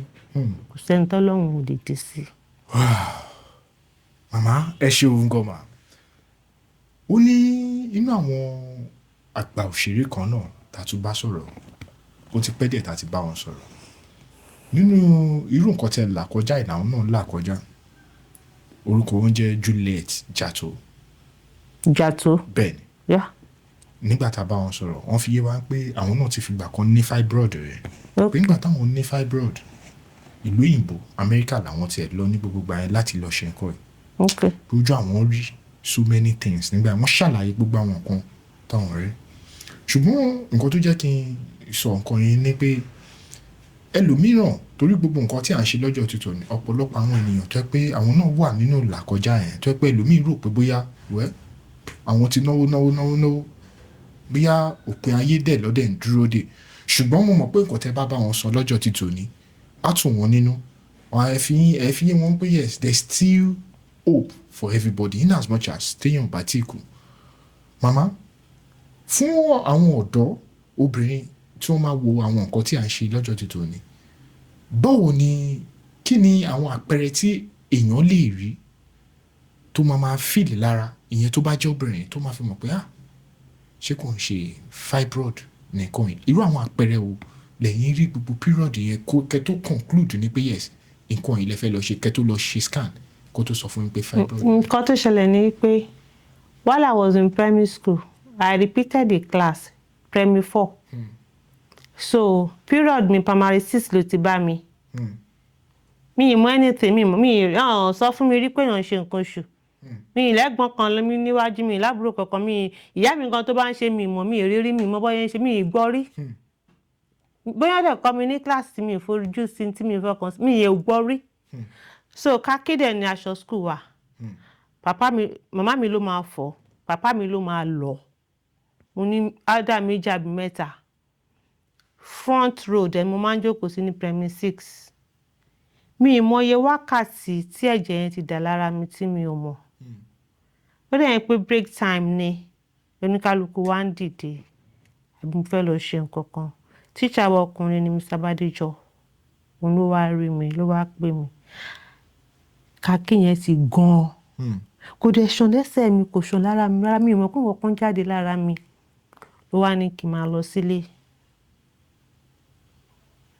Fortunately for me bí mo ṣe jáde ní inú compound school wa tí mo ilé kan wà lẹ́gbẹ̀ẹ́ school ilé tiwa ló wà lẹ́gbẹ̀ẹ́ ilé tó wà ní ẹ̀gbẹ́ school yẹn bẹ́ẹ̀ ni màmá mi náà wọlé bọ̀ níjáde tán ti jáde so ti ráṣọ mi so ó ti sense ó ti mọ nǹkan tó ṣẹlẹ̀ wọ́n ṣe mú mi wọlé nìyẹn wọ́n clean fún mi wọ́n ṣe gbogbo ẹ̀ fún mi wọ́n bọ́ṣọ yẹn kàkí mi tí mo ní ó ti máa wà ní lílọ̀ wọ́n wọ̀ fún mi wọ́n ní ó dẹ̀ rap mi bó ṣe máa ṣe òbírí sí ó dẹ̀ ṣe fún mi mo dẹ̀ padà sí class nígbà tí mo máa fi dé school gan wọ́n ti fọ bẹ́ǹchì tẹ́yẹ à ń jókòó sí yẹn tí ó ti rìn gan ti ṣe so which means pé at a very tender age ni mo ti ní tí mi ò mọ̀ ibi tí mò ń bọ̀rọ̀ lọ nìyẹn ni mo ti ní tí mi ò mọ̀ heavy flow ni that was first day yẹn nìkan ni àrùn ò bá mi jà every other time tí mo máa ṣe period mi kò sẹ́ni tí ò ní mọ̀ wọ́n máa mọ̀ ní school ara inú ilé máa mọ̀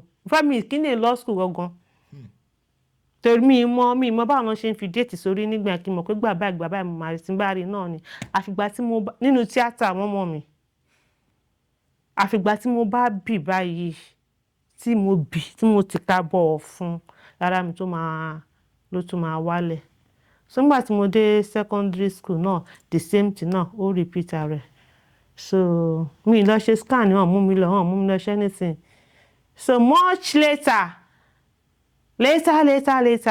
àwa ń wo èmi àti Bọ́lá Adénẹ́kàn tí mo sọ yẹn àwa ń wo mi mo fẹ́ dà mí jò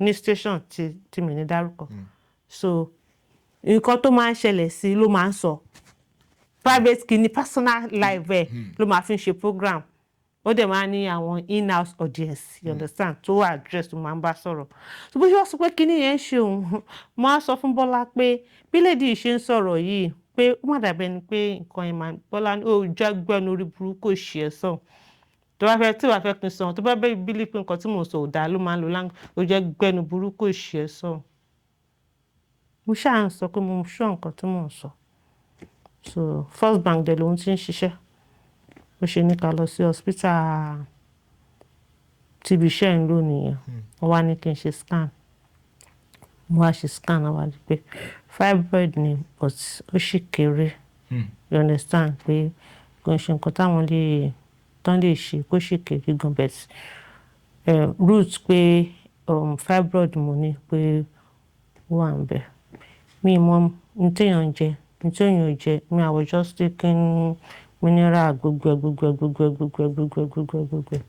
so by the time tí máa fi fura ó ti wà nínú uterus ó ti wà ní outside in fact multiple gan ni pàápàá not even single you understand multiple ni so àárí size ọmọ gangan nú ẹ pàápàá náà and then wọ́n máa ń fún mi ní message ṣáà pé èmi rè kíní kan so tèmi aláyàn tó máa mú mi jáde gan kémi rè kúrò kíní kan kúrò the process máa sọ pé kíní kan ń ṣe ẹ́ nínú máa operate ẹ̀ o máa ṣe kíní o so ìjáyà máa operate yẹn ó wá mú mi but nígbà tó dó ojú ẹ̀ kódà mo ti pack everything tí mo ní àwọn nǹkan tí mo ní mo ti forúkọ oníkálukú wọn sílẹ̀ pé tí n bá ti kú kọ́ fún lágbájá lélẹ̀ so yẹn ló wá gbé mi lọ sí so mo máa ń bá wọn àkànra jà ní ìjọra turkey so chicken turkey gbogbo ẹ̀ la wá sọ̀rọ̀ ló wá ní pé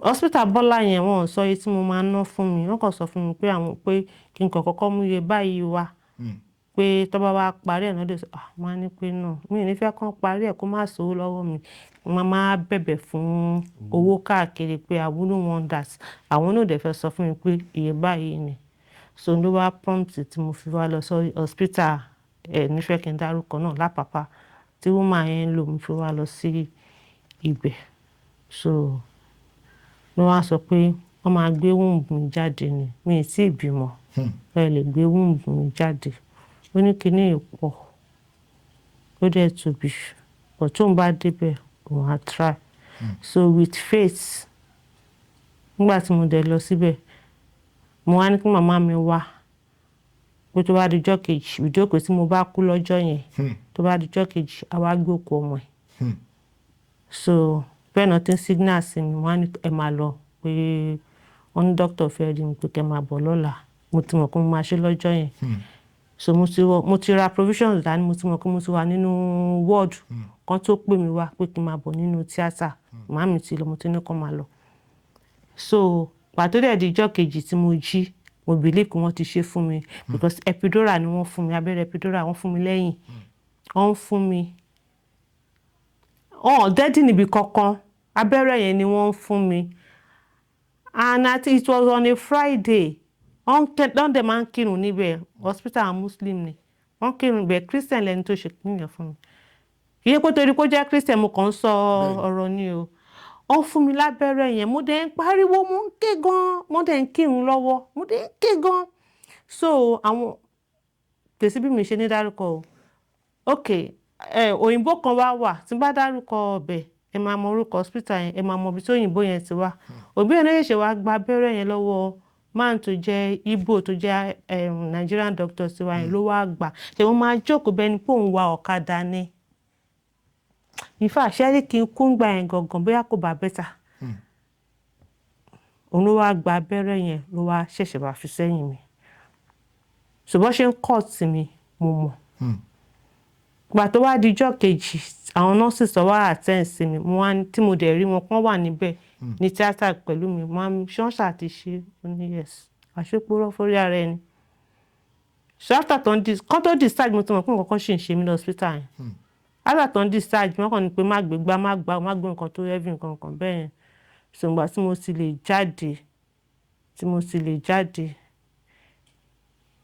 sì lè jáde so mo wá ń bọ̀ mo wá lọ sí hospital mo ti padà sílé mo wá lọ sí hospital mo wá lọ ṣe scan mo wá rí i pé kinní yẹn ṣe wà ń bẹ̀ tí ò dẹ̀ sọ fún mi wọ́n á ní pé because I went through major kinní pé so bleeding yẹn ti pọ̀ jù pé so mo láti close mi padà that was 2004 so 2004 ni mo wá meet ẹni tí mo ní mo fẹ́ yẹn 2004 ó yẹ ká lọ fún conference kan ni so wọ́n ní plane la máa bá lọ àwa lè bá plane lọ wọ́n ní pé a máa bá mọ́tò lọ ìgbẹ́ tá a bá ń bọ̀ l'Àbújá pé a máa bá plane padà bọ̀ sàwọn tá a máa bá plane lọ ẹni máa wá ṣe àkóso wa ṣé you understand so wọ́n wá wò pé èmi tí nǹkan wà lára ẹ̀ pé kí n kọ́kọ́ gbájúmọ́ nǹkan tó ń ṣe mí jèrè nǹkan kan bẹ́ẹ̀ yẹn so ní bí mi ṣe bá wọn lọ mọ́ nìyẹn ìgbà tó wá di 2005 tí mo wá wed you understand so ṣáà kó wọ́n close mi ni so mo á ní láti revisit issue yẹn so mo wá lọ síbẹ̀ wọ́n wá ṣe fún mi kó tó ṣe fún mi yẹn mo pàdé another lady náà ń bẹ̀ another lady tí mo pàdé ń bẹ̀ yẹn so ìjọ tó wá fẹ́ ṣe fún wa wọ́n á ní pé wọ́n wá kinní kan tó fẹ́ lò fún wa pé wọ́n ò rí so ìgbà tó wá rí wọ́n ní bp wa méjèèjì lọ sókè ìgbà tó yá tèmi ló kọ́kọ́ lọ sílẹ̀ so wọ́n ṣe fẹ́ mi the first one tó ṣe fún mi mo jí níjọ́ kejì eléyìí tó ń ṣe 6 days mi ìlàjú lady yóò gbà kan ṣe fóun 6 days lájú lady yóò gbà kan ṣe fóun kò gbà rárá níjọ́ tí mo wá mira mo ṣàrí pé ó dà yẹn pé mo porúkọ ẹ̀ ó wá bẹ̀rẹ̀ sí ní yí ńlẹ̀ Jesus kò ń ṣe Yorùbá Jesus kìíní kò ṣá ìgbà ló ṣẹ̀ṣẹ̀ wá accept ló ṣẹ̀ṣẹ̀ allow wọn kan ṣe fóun meanwhile the first one general hospital ni mo lò general ward ni mo wà so the second one private room ni mo wà so òun náà wá change nígbà tí mo kí private room mo wà so òkè tèmi ló wá wà so mo ṣáà máa rí i pé window yẹn ṣe gbà tí mo ti wọ́n inú ṣe déédéé náà ṣé kò mọ̀ pé window yẹn disturb ni ìgbà tí mo ti wá lè ṣe exercise tí mo ń lọ sókè tí mo ń lọ sísàlẹ̀ mo wá choose láti lọ sókè kékin lọ wò àwọn nurses wa ní púpọ̀ ni mo fẹ́ lọ wọ ọ̀rẹ́ mi tó wà lókè ọ̀rẹ́ yín tó ti kú wọ́n ṣe fún tán lọ́jọ́ yẹn gangan gbowó ọ̀nà wọ́ọ̀dù ló kú so tásìkò ẹ̀dá fún nǹkan tẹ bèrè tásìkò báyìí tí tó kò tí tó ni it is always good to have courage if téèyàn bá tiẹ̀ sọ fún ẹ pé ò lè gòkè mọ́ máa sọ fún wọn pé ìwọ wish the strength the hope you give yourself olúwa máa keep ẹ going bẹ́ẹ̀ tó bá ń wáriwọ́ ọjà tó ń wo nǹkan tó ń sọ àbí tó ń wojú tó fi ń wù ẹ́ ọmọ you will die with that dream pẹ̀lú ẹnu wọn burúkú tó máa fi ń sọ̀rọ̀ yẹn a máa bring it down ni mi ń bá wọn lọ sí pàtí Party tó bá jẹ́ tèmi tó kàn mí gan. Ní tí wọ́n máa máṣọ, tójú wọn máa tì mí. Àti mo fún wọn bá wọn, like mo bá wọn yàn ṣe competition. Mi ṣe, mo ra gbóra ara mi jókòó. And when I go out, they see me as somebody tó ń dán fún. Tí wọ́n dẹ̀ mọ̀ nǹkan tó ń dó mi lábẹ́lẹ̀, yeah. So people will see you the way you allow them to see you. They will pull you down the way you allow them to pull you down. Wow. That is it. Wow. So òpin ayé ò tí ì dé. You cannot write my story. You cannot write my history until just mo bá kú. 15 October 14 I'll be 59. Wow. Kọ́ wá sọ pé mo kú sí kẹ́sì máa sọ pé 58 ni mí. Wọ́n máa rò pé mo kú bóyá ọmọ 1968 ni mí àbí bẹ́ẹ̀ kọ́. Mo á sọ fún wọn pé ìjọ tí mo bá ṣàtìkọ yẹn ṣàkó 1969 sí. I mean, ẹ̀kọ́ 1967 tó bí mi sí, wọ́n á gbé ìṣirò lé. You understand me? So people will see you the way you want them to see you. And they will pull you down the way you want them to pull you down. Let me shock you. Ọkọ mi tí mo wá ń sọ yìí. I told you we met online. My husband was supposed to come home in December. Ọkọ mi kú October 15. Ọkú. Olele. Mi rí ju pa ń sọ lórí fóònù àná ó dẹ̀ ń ṣojú iṣẹ́.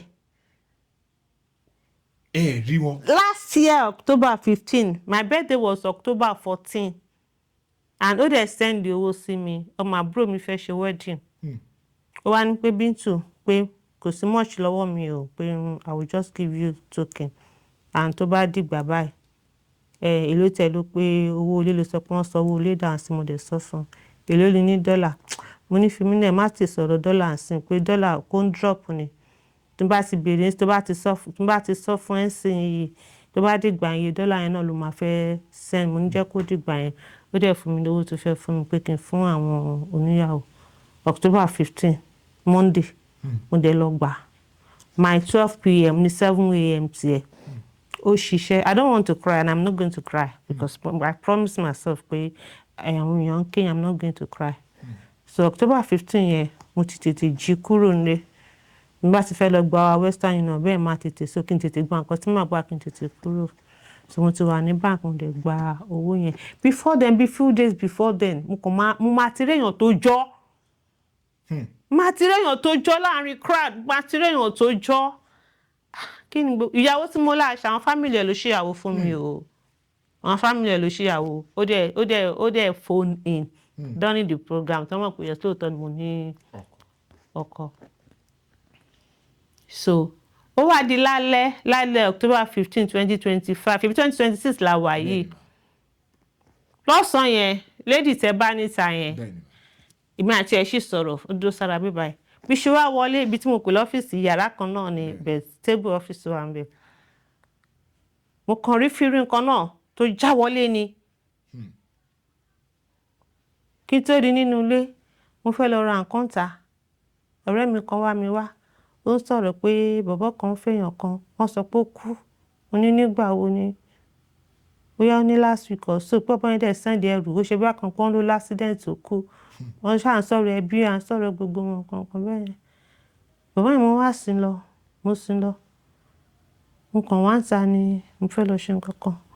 Mo kàn bí pé kéèyàn orí fígọ̀ kan kó dẹ̀ fò. Kí ni ìjọra wọn? Mo dẹ̀ sí rí tẹ́lẹ̀tẹ́lẹ̀. Mo sọ fábùrò mi pé mo ń rí òkú o, mo ń rí òkú. Anywhere tí kíní ìbá ti wá, make sure pé ẹ̀yẹ kíní yìí o. Anywhere tó bá ti rẹ, make sure pé ẹ̀yẹ o. Ibi ṣe wá October 15 yẹn lẹ́yìn ìta tí mo ti rí, mo tún wọlé wá. Mo kàn rí fìrí ẹ̀. Yàrá tó wà níbẹ̀ ni yàrá sí. Ibẹ̀ ni yàrá ẹ̀. So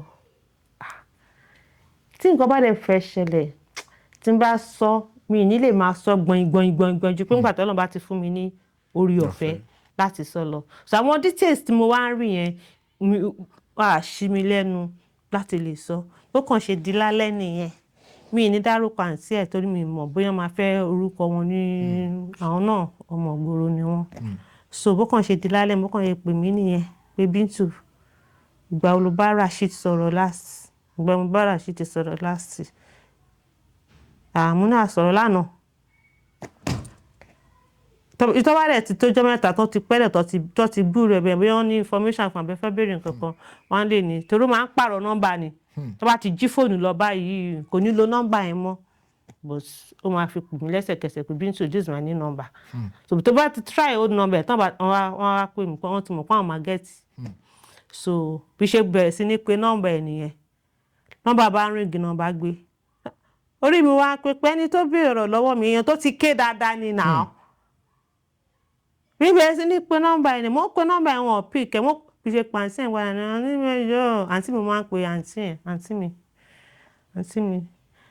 Mo ń pe nọ́mbà ẹ̀ wọn gbé wọ́n ní sùúrù. Mo ń pe nọ́mbà ẹ̀ wọn gbé wọ́n ní sùúrù. Ẹ wà ń kọ́mà báwo ni ẹni tí ń bá sọ̀rọ̀ tó sọ fún pé ara wọn ò dàbí mọ́ pé ó lóun fẹ́ ra mọ́tò kan. Later wá ní pé iye tí ẹnìyẹn pé mọ́tò yẹn fún un pé ó ju iye tí òun pè lọ pé so òun ra mọ́tò yẹn mọ́ but òun ti ra washing machine. Ó máa lọ fọ aṣọ ẹ̀ ní laundry tẹ́lẹ̀tẹ́lẹ̀ ni so wá lóun wá ti ra washing machine. Kó tó bá di Sunday yẹn kí n pe òun ó wà níbi iṣẹ́ gan ó ní wọ́n ti gbé dé pé wọ́n gbé sẹ́nu náà ṣọ́ọ̀dẹ̀ ní jí lọ Philadelphia ló wà ṣọ́ọ̀dẹ̀ ní jí ó nínú kò sí nǹkan tó máa ṣe tó bá dẹ̀ jí ó lè ṣe wà lórí àwọn company tí ó gbé wá nǹkan kan bẹ́ẹ̀ ìgbà tó wá di Sunday yẹn mo wá pè ó dẹ̀ pick ẹ̀ àwa sọ̀rọ̀ mo ṣe ti test machine ó lóun ti test ó lóun ti fọṣọ pàápàá ibẹ̀ kò kàn dry ni mo ní ṣé wọ́n kọ pé wọ́n kọ dryer sí ó ní wọ́n kọ sí mo ní omi pé ò tí get ẹ̀ nìyẹn tó bá ka manual yẹn dáadáa wà get ẹ̀ ó ní I'll try ó ní àní and if I don't get it pé iye tó máa ná sí òun ṣe nǹkan much nǹkan bẹ́ẹ̀ yẹn and then we talked bá tó dẹ̀ di Monday October 15 ló kú I think Wednesday ni 15 wọ́n ti jọ yẹn mọ́ ó dẹ̀ pé Monday ó dẹ̀ pé Monday ẹ bá mi wò mọ́ October 15 2025 so mo ṣàṣe pè mí nìyẹn so voice yẹn tẹni tó ti ké ni wọ́n wá ló wà ní kọ́mà báwo ẹni tá a ṣe sọ̀rọ̀ mo ṣáà relate gbogbo nǹkan tí a ṣe sọ tó bá ṣe ń sọ̀rọ̀ yẹn tẹ́ni ẹ ṣáà ṣe kò lè wà láyé kọ́ máa ṣe bóyá fẹ́ wá sí Nàìjíríà tó sọ fún mi pé kì í ṣàfóhùn de kìíní kan kó n take drastic decision kankan bẹ́ẹ̀ yẹn so fortunately to back my nǹkan tí mo sọ pé ó fẹ́ wá sí ilé Shillong Street ní family house wà nílé pàpẹ́ wa ìgbà tí wọ́n wá sí tá a bá ṣe níjọ́ tó sí yẹn ìjọ́ kejì Thursday tó bá di Friday or so wọ́n sí ní Wednesday ní US ìgbà tó wá di Thursday a wá lọ ṣe first prayer fún ní ibẹ̀ so second one ó dẹ̀ pé second one ṣá tó wá ṣe tán láti kúrò ńbẹ̀ so àwọn ọ̀rẹ́ tó ń jọ gbé ládùúgbò dẹ̀ni tó wà ní Germany tíyan kan wá sílé tó wá gbọ́ pé ó ṣẹlẹ̀ nǹkan kan bẹ́ẹ̀ yẹn ṣàwá ti kúrò tán wọ́n fi dé so ìyàwó ẹ̀gbọ́n ẹ̀ first born wọn ìyàwó wọn yẹn ṣá ìyẹn ń gbé bẹ́ẹ̀ ìyẹn ń gbé family house wọn yẹn so ìyẹn ló wá ṣà ń pè mí pé àǹtí Bintu àwọn ọ̀rẹ́ Uncle Rasheed àwọn àbí o wọ́n ṣe gbọ́n ṣàwó dáadáa òun ti ń ṣàtìyànjú wọn òun ní ṣe gbá so a dẹ̀ ti pick pé the first prayer the second prayer ta ṣe níbẹ̀ pé èyí tó máa jẹ́ 40 days pé báyìí ni a máa ti ṣe so àwọn tí wọ́n organize bọ́ ṣe máa ṣe 40 days fún nílé family house wọn ní Shillong so woman yẹn ló wá sọ pé no ẹ má ṣe bẹ́ẹ̀ pé ẹ̀yẹ kan ṣe ń bíbá pé ìyàwó wọn fẹ́ ṣe ní ìdí tó ń gbé nǹkan kan bẹ́ẹ̀ yẹn so wọ́n ṣàgbọ̀rọ̀ lẹ́nu wọn náà nù yìí pé ó ń bá wọn yẹn gangan sọ̀rọ̀ because ọ̀rẹ́ mi kan sọ yìí pé ká ní pé kì í ṣe pé mo post nǹkan táwọn ọ̀rẹ́ ẹ̀ sọ pé òun ò ní believe pé ó fẹ́ wá sílé èèyàn tó ń send ẹrù tó ń ṣe gbogbo ẹ̀ you understand it tó ń send àwọn aṣọ gangan sí ilé pé òun ò ní believe pé ó fẹ́ wá sílé àwọn ọ̀rẹ́ yẹn wá sọ pé ọdún gangan ni ò bá wá sí Nàìjíríà so which is pé ó ń bá àwọn èèyàn sọ náà ṣe networking ẹ̀ tó bá délé báwo ló ṣe máa rí báwo ló ṣe máa ṣe gbẹ́ báwo ló ṣe máa ṣe àwọ̀ a dẹ̀ ṣe 40 days àná ni mo ṣẹ̀ṣẹ̀ parí right mi 4 months and 10 days tí Islam sọ gangan àná ni mo parí ẹ̀ February 25 àná ni mo parí ẹ̀ àná yẹn lẹ́yìn pè mí yẹn pé fẹ́ wá síbí báyìí ìjẹta ló ń sọ̀rọ̀ àná lẹ pè mí So àná yẹn gangan ló pé. So sad. Kọ́lọ́mbà dẹ̀lẹ̀ fún wọn lágbára Ọlọ́run. Ọjọ́ ajé jìnnà síra. Wow, mi tiẹ̀ mọ̀ nǹkan tí mo fẹ́ sọ mọ́ because. Then my shout out to Sidikat ọ̀rẹ́ mi. She's been a friend indeed. Then àbúrò mi náà Arámidé, Fẹ́mi, Mákindé. Haúsáwà Balogun, Tàwà Balogun. Àwọn èèyàn pọ̀ tí mi bá dárúkọ yín sí interview mi ṣe máa wà tí mo máa ṣe. Àwọn ìdílé ọkọ mi náà ń try. Èèyàn ṣàdúró sí mi ṣá. Torí èjìká mi ni. Òun yẹ ká ṣeré, òun lọ́lọ́run lò tó yẹ ká ṣeré mi tú. Òun yẹ ká ráyé mi báwo ni mo ṣe tó báwo ni mo ṣe mọ̀. So ọjọ́ tá a ṣe 40 days ẹ̀ fún bíbá yìí tí gbogbo àwọn ẹrù ẹ̀ pátápátá àwọn tó wà l'around ìjọ ẹ̀ náà lápẹ́ fún wọn. Tó ń wọlé, tó ń wọ yàrá ẹ̀ lọ tó ní kálukú mú. So sad. So kò sípò tẹ́dà bá lè wà láyé má yẹ kó ìwọ́lú kó try láti borí ìṣòro ni má yẹ kí ìṣòro borí ẹ̀. Màmá, kí ló fún yín ní courage báyìí? Báwo lẹ ṣe ń draw courage gọ̀gọ̀gọ̀gọ̀ tó yẹ pé pẹ̀lú gbogbo nǹkan tẹ́ ti là kọjá ẹ ṣe ń stand firm lórí ìdúró pé yes ẹ máa borí. Kí ni nǹkan tó ń fún yín ní courage? Báwo lẹ ṣe ń ṣe? Ohun tó ṣẹlẹ̀ ni wípé bàbá mi was a Christian. Ìyá àti bàbá tiẹ̀ náà Christian ni wọ́n. Ó ṣalábàápàdé Islam nínú ìrìn àjò wọn. So Islam mo máa fi sọ̀rọ̀. Ọlọ́run ní pé ẹ mọ̀ mí kẹ́ tó sìn mí. Ó ní if you don't know me, how will you be able to worship me? So ó dẹ̀ sọ fún wa pé òun máa try wa. You understand me? Try. Ó wà nínú àwọn nǹkan tá máa fi ṣègbésí ayé wa. So tó bá ṣẹlẹ̀ sí ẹ tó bá nígbàgbọ́ nínú Ọlọ́run bá wọn máa ṣubú pẹ̀lú ogun yẹn ni. From my own self gẹ́gẹ́ bí mo ṣe mọra mi ní ìkókó. Ìkókó náà ṣàṣìn pé nígbà tó yan mọ yàn kọ àbí tí mo ti mọ̀ pé mi ì tí ì jẹ́ nǹkan kan. Mo face challenges lóríṣiríṣi kò sígbà tí ò kí n yọ sí mi. Bẹ́ẹ̀ mo ṣe sọ fún mo máa sọ pé rádaràda yẹn ni kò mú kúrò. Nítorí pé mo ti gbàgbọ́ pé ní ìwé ẹ̀ tó bá ti wá even kò ẹ̀kọ́ mi ẹ̀dá kan lóru ó ní pé kò ní jábọ́ lára jù láìsí mọ̀ tàbí àṣẹ òun níbẹ̀. Obìnrin kò ní finú ṣoyún fẹ̀yìn gbọ́mọkàn gbé ọmọ ọjọ́ láìsí mọ̀ tàbí àṣẹ mi níbẹ̀. So tẹ́ni tí ń bá ṣẹlẹ̀ tó bá ti nígbàgbọ́ pé Ọlọ́run ọba ni ṣáà máa bẹ̀ kó má yẹ kó bá ogun yẹn lọ ni. Toró wá ni ó máa lọ. Ó dijọ́ tí mo bá kú kó tó kọ the end of the road sórí orúkọ mi. While I'm still alive ò tí lè kọ ìtàn mi. Ibi tó mọdé náà ló máa sọ dé mọ́. So bógun ṣe ń wá Ọlọ́run ò jẹ́ kó rí mi. If no bí ọ̀bọ̀ yìí ṣe kú ó yẹ káyé mi bàjẹ́ ni torí èjìká mi ni. Kò sí nǹkan tí mo fẹ́ ṣe tí mo mọ̀ ṣe o àfi nǹkan tó bá ní kí n ṣe yẹn ló right tó ju ara sí ẹ̀. So mo mọ ọgbọ́n gbogbo ẹ̀. Ká ní pé irú ẹja tí mò ń ṣe yẹn nísìnyí ká ní pé mi ò ṣẹja yẹn. Mi sọ fún o pé mo kówó lé pé mi ì ṣe mọ́ o. Irú bó ṣe kú yìí mo máa sunkún tára yín máa bẹ̀ mí sí mi ní dákẹ́. Ṣé báwo mo ṣe fẹ́ ṣe ló máa kàn. Báwo mo ṣe fẹ́ ṣe kò sí bẹ́ẹ̀ lọ ṣe. Mo rí èèyàn tó ń béèrè pé lówó ilé mi. Mo sọ fún wọn pé mo ní investment tó lè gbé.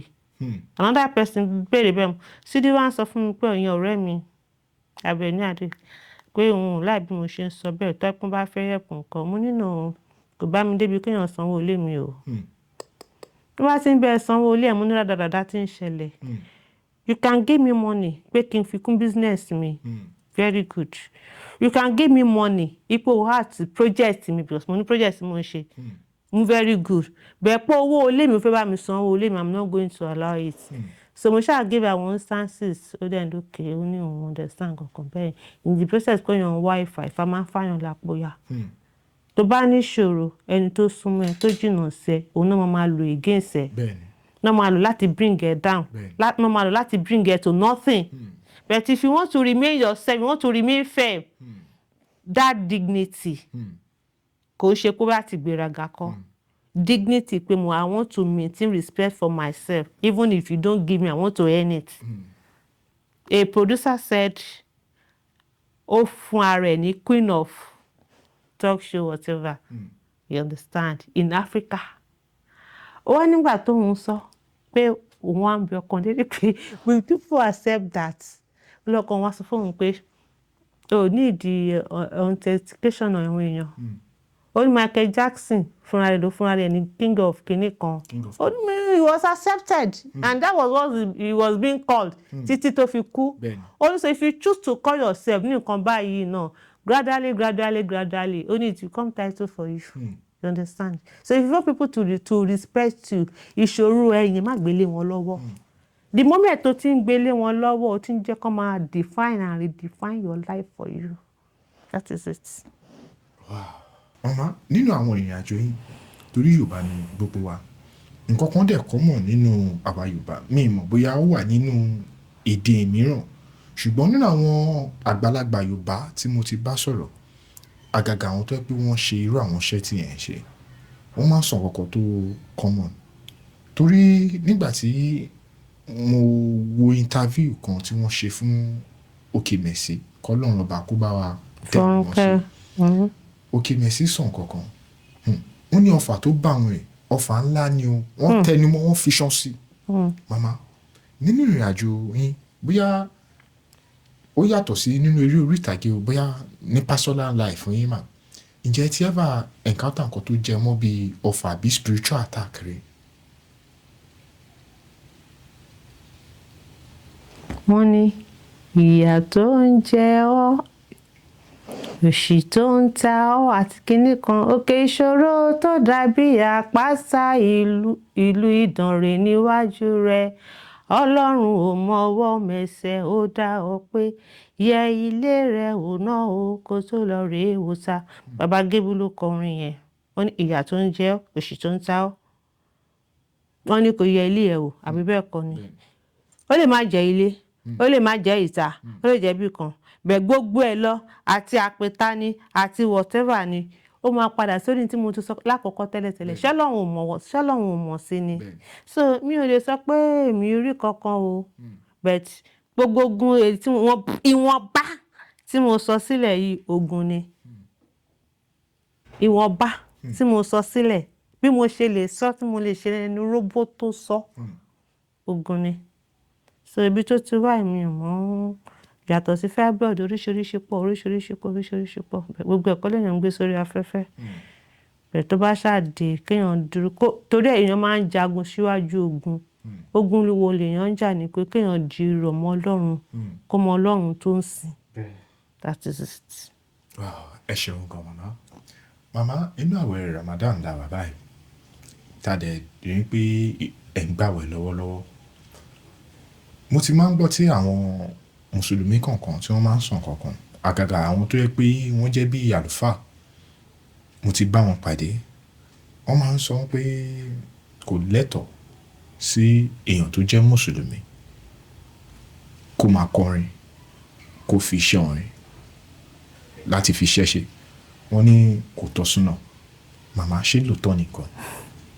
àwọn àfáà lè máa bi léèrè yẹn. Mùsùlùmí ni yín. Muslim ni mi àwọn àfáà lè máa bi léèrè yẹn èmi ò mọ sonorous voice obìnrin ni mo really mọ̀ sí kinní yẹn obìnrin tí à ń pè voice wa Ọlọ́run ó dábàá kan ó unique so pé obìnrin a lè sọ̀rọ̀ níbi tí ọkùnrin wà. Yàtọ̀ sí pé ẹni tó bá jẹ́ ẹlẹ́tọ̀ wa but obìnrin tó jẹ́ lecturer ó ṣóhun kan ló máa fi sọ̀rọ̀ ni nígbà tó bá kí n ṣòdì ṣé mo máa lo sáyìn kinní fún wọn ni ó ṣáà máa sọ̀rọ̀ so àwọn nǹkan kan wà tó kọjá òye wa tá a bá nínú ẹ̀sìn you understand bẹ́ẹ̀ tó kọjá òye wa music mo ń gbọ́ but it is beyond my kinní tí máa fi lè sọ authoritatively. It is not part of my worship. You understand me? So kò ń ṣe nǹkan tí I like music. I dey gbọ́ music and me too I dey sing. You understand me? There was even a time tí Bramuyi tí wọ́n pè mo nífẹ̀ẹ́ sí music ó sanwó studio láti Ifẹ̀ mo máa wá sí Èkó mo bá wá sí Èkó ó yẹ kí gbàǹlọ̀gbẹ́ni gan máa busy So we went to studio like 2-3 times. Dẹ̀ rí ṣe mú padà. Mo nífẹ̀ẹ́ sí music, ṣe kí music ló nífẹ̀ẹ́ sí mi. Mo lè máa kọrin sìn kí n máa gbé gbági, kí music kan, kí instrument kan máa lọ báyìí, kí ohùn mi máa lọ báyìí. Am I not a Muslim? I'm a Muslim, but it's not part of my worship. Kò sí lára àwọn mọ̀ pé mi lè máa kírun sìn kí n máa play music, you understand me? So it is not part of my worship pé tí mo bá gbọ́ orin ni mo máa wọná àbí mi mọ̀ báwo mo ṣe fẹ́ sọ. So àwọn tó ń kọrin wọ́n sọ bẹ́ẹ̀, àwọn náà mọ̀, wọ́n gbọ́.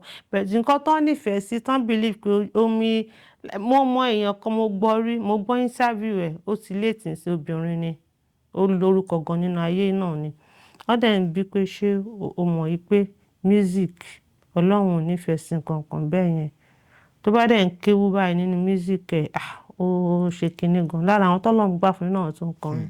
Ó dẹ̀ sọ ní láéláé òun rí nǹkan tó lè jẹ́ kóun fi sílẹ̀. So ó kó ọkọ lọ́run, mi ò mọ̀, mi dọ̀ndá kíní mi lè sọ much lórí ẹ̀. Mi lè condemn wọn. Ẹ ṣeun gan màmá. Ohun tó jẹ́ kí n béèrè yẹn ni pé nínú àwọn onítíátà àti àwọn onífújì, a rí àwọn ìbáṣepọ̀ tó dán mọ́rán. Kò tí ẹ̀ tí ń ṣe onífújì nìkan, a rí àwọn tó yẹ pé wọ́n ń kọrin, ìmíì ó lè jẹ́ bí orin mùsùlùmí àbí orin kìrìsìtẹ́nì, tó yẹ pé àwọn náà nífẹ̀ẹ́ sí eré orí ìtàgé. Gẹ́gẹ́ bí nǹkan tí ẹ ṣàlàyé fún wa, wọ́n fi yé wa ní pé ká tó rí èèyàn kó tó lè pera ẹ̀ ní eléré orí ìtàgé, á jẹ́ ẹni tó mọ̀ ń jó, á jẹ́ ẹni tó mọ̀ ń kọrin, á jẹ́ ẹni tó mọ̀ ń lè ṣe stage performance, tó tún lè ṣe eré àgbéléwò, tó tún lè jẹ́ pé ẹni rẹ́ pé ó lè lùlù náà. Wọ́n ní gbogbo ẹ̀ ló kó papọ̀ tó fi ń pè ní eré orí ìtàgé. Màmá, òun ló fẹ́ jẹ́ kí n béèrè lọ́wọ́ yín ní pé a rí àwọn bíi King Dr. Saheed Òṣùpá, Alhaji Wasiu Alabi Pasuma, Alhaji Sule Alao Malaika, ẹni máa la. Bẹ́ẹ̀ gbogbo àwọn tá a dárúkọ yìí, àwọn tó yẹ pé wọn ò fìgbà kan fi eré orí ìtàgé sílẹ̀, back to back ni wọ́n ń ṣe títí di wákàtí ọ̀wọ̀. A dẹ̀ ti rí àwọn tó yẹ pé àwọn eléré orí ìtàgé bíi tiyín náà tó yẹ pé tí wọ́n bá ṣiṣẹ́ wọn akọrin níbẹ̀. A sì rántí tàbá tiẹ̀ mọ gbogbo yẹn, a sì mọ bí àwọn bàbá wa Yẹmí My Lover tó bá kọrin díẹ̀, wọ́n á ṣe fíìmù díẹ̀, tó bá ṣe fíìmù tó yẹ pé wọn ò fi kíní yìí sílẹ̀. Òun ló fẹ́ jẹ́ ìbéèrè lọ́wọ́ pé nínú àwọn olórin tí mo wá dárúkọ ẹ̀ ní pé bí ẹ ṣe fẹ́ ṣìnú lọ́wọ́ rọ̀ lẹ́sìn tó yẹ pé orin fújì kọ̀wé kò fẹ́ múnú ara yín dùn, ta lẹ máa gbọ́ orin ẹ̀ tó yẹ pé nínú àwẹ̀. Màmá, nínú àwẹ̀ kò ń ṣe gbogbo wọn ló ń kọrin rádaràda. A lè dárúkọ àwọn olórin nínú àwọn onífújì tó yẹ pé nínú àwẹ̀ tó yẹ pé ẹ máa gbọ́ orin wọn ó dẹ̀ báǹkọ̀ tẹ̀ lọ, tó yẹ pé àwọn tá a dárúkọ yìí aláwẹ̀ náà ni gbogbo wọn. Ṣé ó wá kọrin yẹn fún àwẹ̀ àbí just music ẹ̀ tó ti ṣe tẹ́lẹ̀tẹ́lẹ̀? Just music ẹ̀ tó ti ṣe tẹ́lẹ̀ tó yẹ pé kò lànà kò bá kò lòdì sí nǹkan tí wọ́n ṣe lọ́wọ́lọ́wọ́ yìí. Ẹ máa gbọ́, ṣe rí wọ́n ní tá bá lọ sókun ká ṣe bí olókun, tá bá lọ sọ́sà ká ṣe bí ọlọ́sà. Ṣé nínú Ramadan wọ́n máa sọ fún mi pé nǹkan t'Ọlọ́run fẹ́ ká ṣe ká ṣe. Wọ́n wá gbà á níwọ̀njú pé ká má padà síbẹ̀ mọ́. Bẹ̀ ṣá wàá gbìyànjú láti má padà síbẹ̀ mọ́. Nínú Ramadan, except n bá open social media, you understand? Nínú Ramadan, Quran mo máa ń gbọ́. After Ramadan, I go back to my life. So I wouldn't just play any of those kíní tẹ́ dárúkọ yẹn. Ká wá sọ pé ẹ fẹ́ múnú ara yín dùn, bóyá kò ń ṣe àbí after Ramadan. Bóyá after Ramadan. Bẹ́ẹ̀ni ma. Ẹ̀yin gbogbo wọn tẹ́ dárúkọ yẹn náà ni mo máa ń gbọ́. Mo ní Alhaji Wasiu. Mo like music wọn gan ju person wọn lọ. Alhaji Wasiu wọ́n pé méjì. Àyìndé Olúwayé. Mo like music wọn gan. In fact, mo máa ń keep diary. So nínú diary mi tí mo máa ń keep, there was a time tí mo ṣá wá ń go to, mo máa rí pé every of his birthday mo máa ń ṣe prayer fún wọn. So mo máa ń rò pé so ṣé mo like máa yín báyìí ni. Máa ṣe prayer fún Alhaji Wasiu. Yes. Birthday wọn March mo máa ń ṣe birthday fún, mo máa ń ṣe prayer fún. Wọ́n wá pé ṣé mo fẹ́ convince ara mi ni àbí mo ń convince ara mi pé ṣé máa yìí ni mo like ni àbí music ẹ̀ ni mo like. I love his music. very just kọrin pé tó bá ti gbóhùn mi kò ṣàmì mo máa ń ṣàmì àjọgbàdúgbò wọn mọ̀ pé àjọgbàdúgbò sọ wípé mo máa ń jó fún ṣáúrà nílé mi ẹni tó máa lọ rìkọ́dù ṣáúrà tó máa lọ rìkọ́dù live ṣáúrà àjọ ń gbé ilé ni Evans ó kọjú sí àmùtọ́ tálájí Wàsíù gbé Alhaji Wàsíù máa jókòó sísàlẹ̀ a máa pè ẹsẹ̀ kò sọ́jà kó bá ara kinní kan ṣáúrà kinní ló bú Wàsíù ló ń bú níbẹ̀ you understand me má dẹ̀ máa jó mo dẹ̀ dàgbà mo dẹ̀ grow láti like you understand me so tí n bá fẹ́ play I have his cassettes gbogbo àwọn olórin yẹn kọ́ ni mo like tí mo ní cassettes wọn àwọn mi wà tí mo like mi dẹ̀ ní cassettes wọn like mo like was Òṣùpá because ó máa ń kọrin philosophy kíní ló máa ń kọ bí ó wà philosophical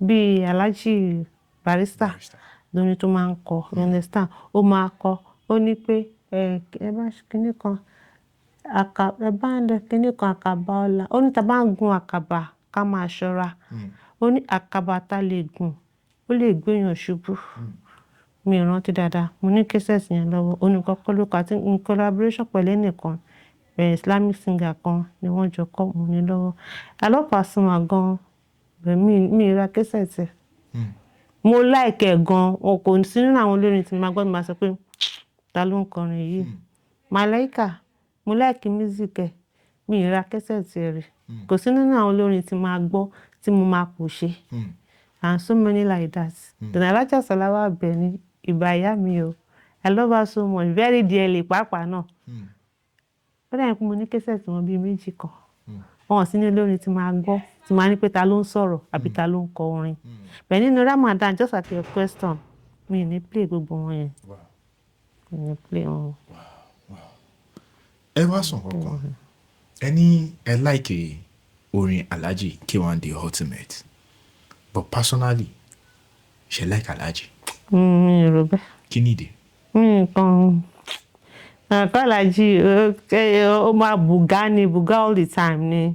and ẹ dẹ̀ fẹ́ ríyàn bẹ́ẹ̀. kì í ṣe bẹ́ẹ̀ mi kàn ẹni tíyẹn bá ti fẹ́ràn iṣẹ́ ó ti fẹ́ràn ẹ̀ náà nìyẹn ẹ lè fẹ́ràn èèyàn kẹ́ má like iṣẹ́ ẹni tí ẹ like iṣẹ́ ti pa sáyé you understand so bẹ́ẹ̀ mo like iṣẹ́ wọn so mi by style wọn kàn ṣe tí mo kàn fún bóyá wọ́n ti close mi èèyàn kan rí tí mo close mọ́ ọgbọ̀n tá tiẹ̀ máa ń pàdé níbẹ̀ you understand but that was the time tá máa meet one on one yàtọ̀ sí tàmútọ́ yẹn wọ́n mọ̀ mí bẹ̀ rárá. ẹ dẹ̀ jẹ́ kó mọ̀ pé.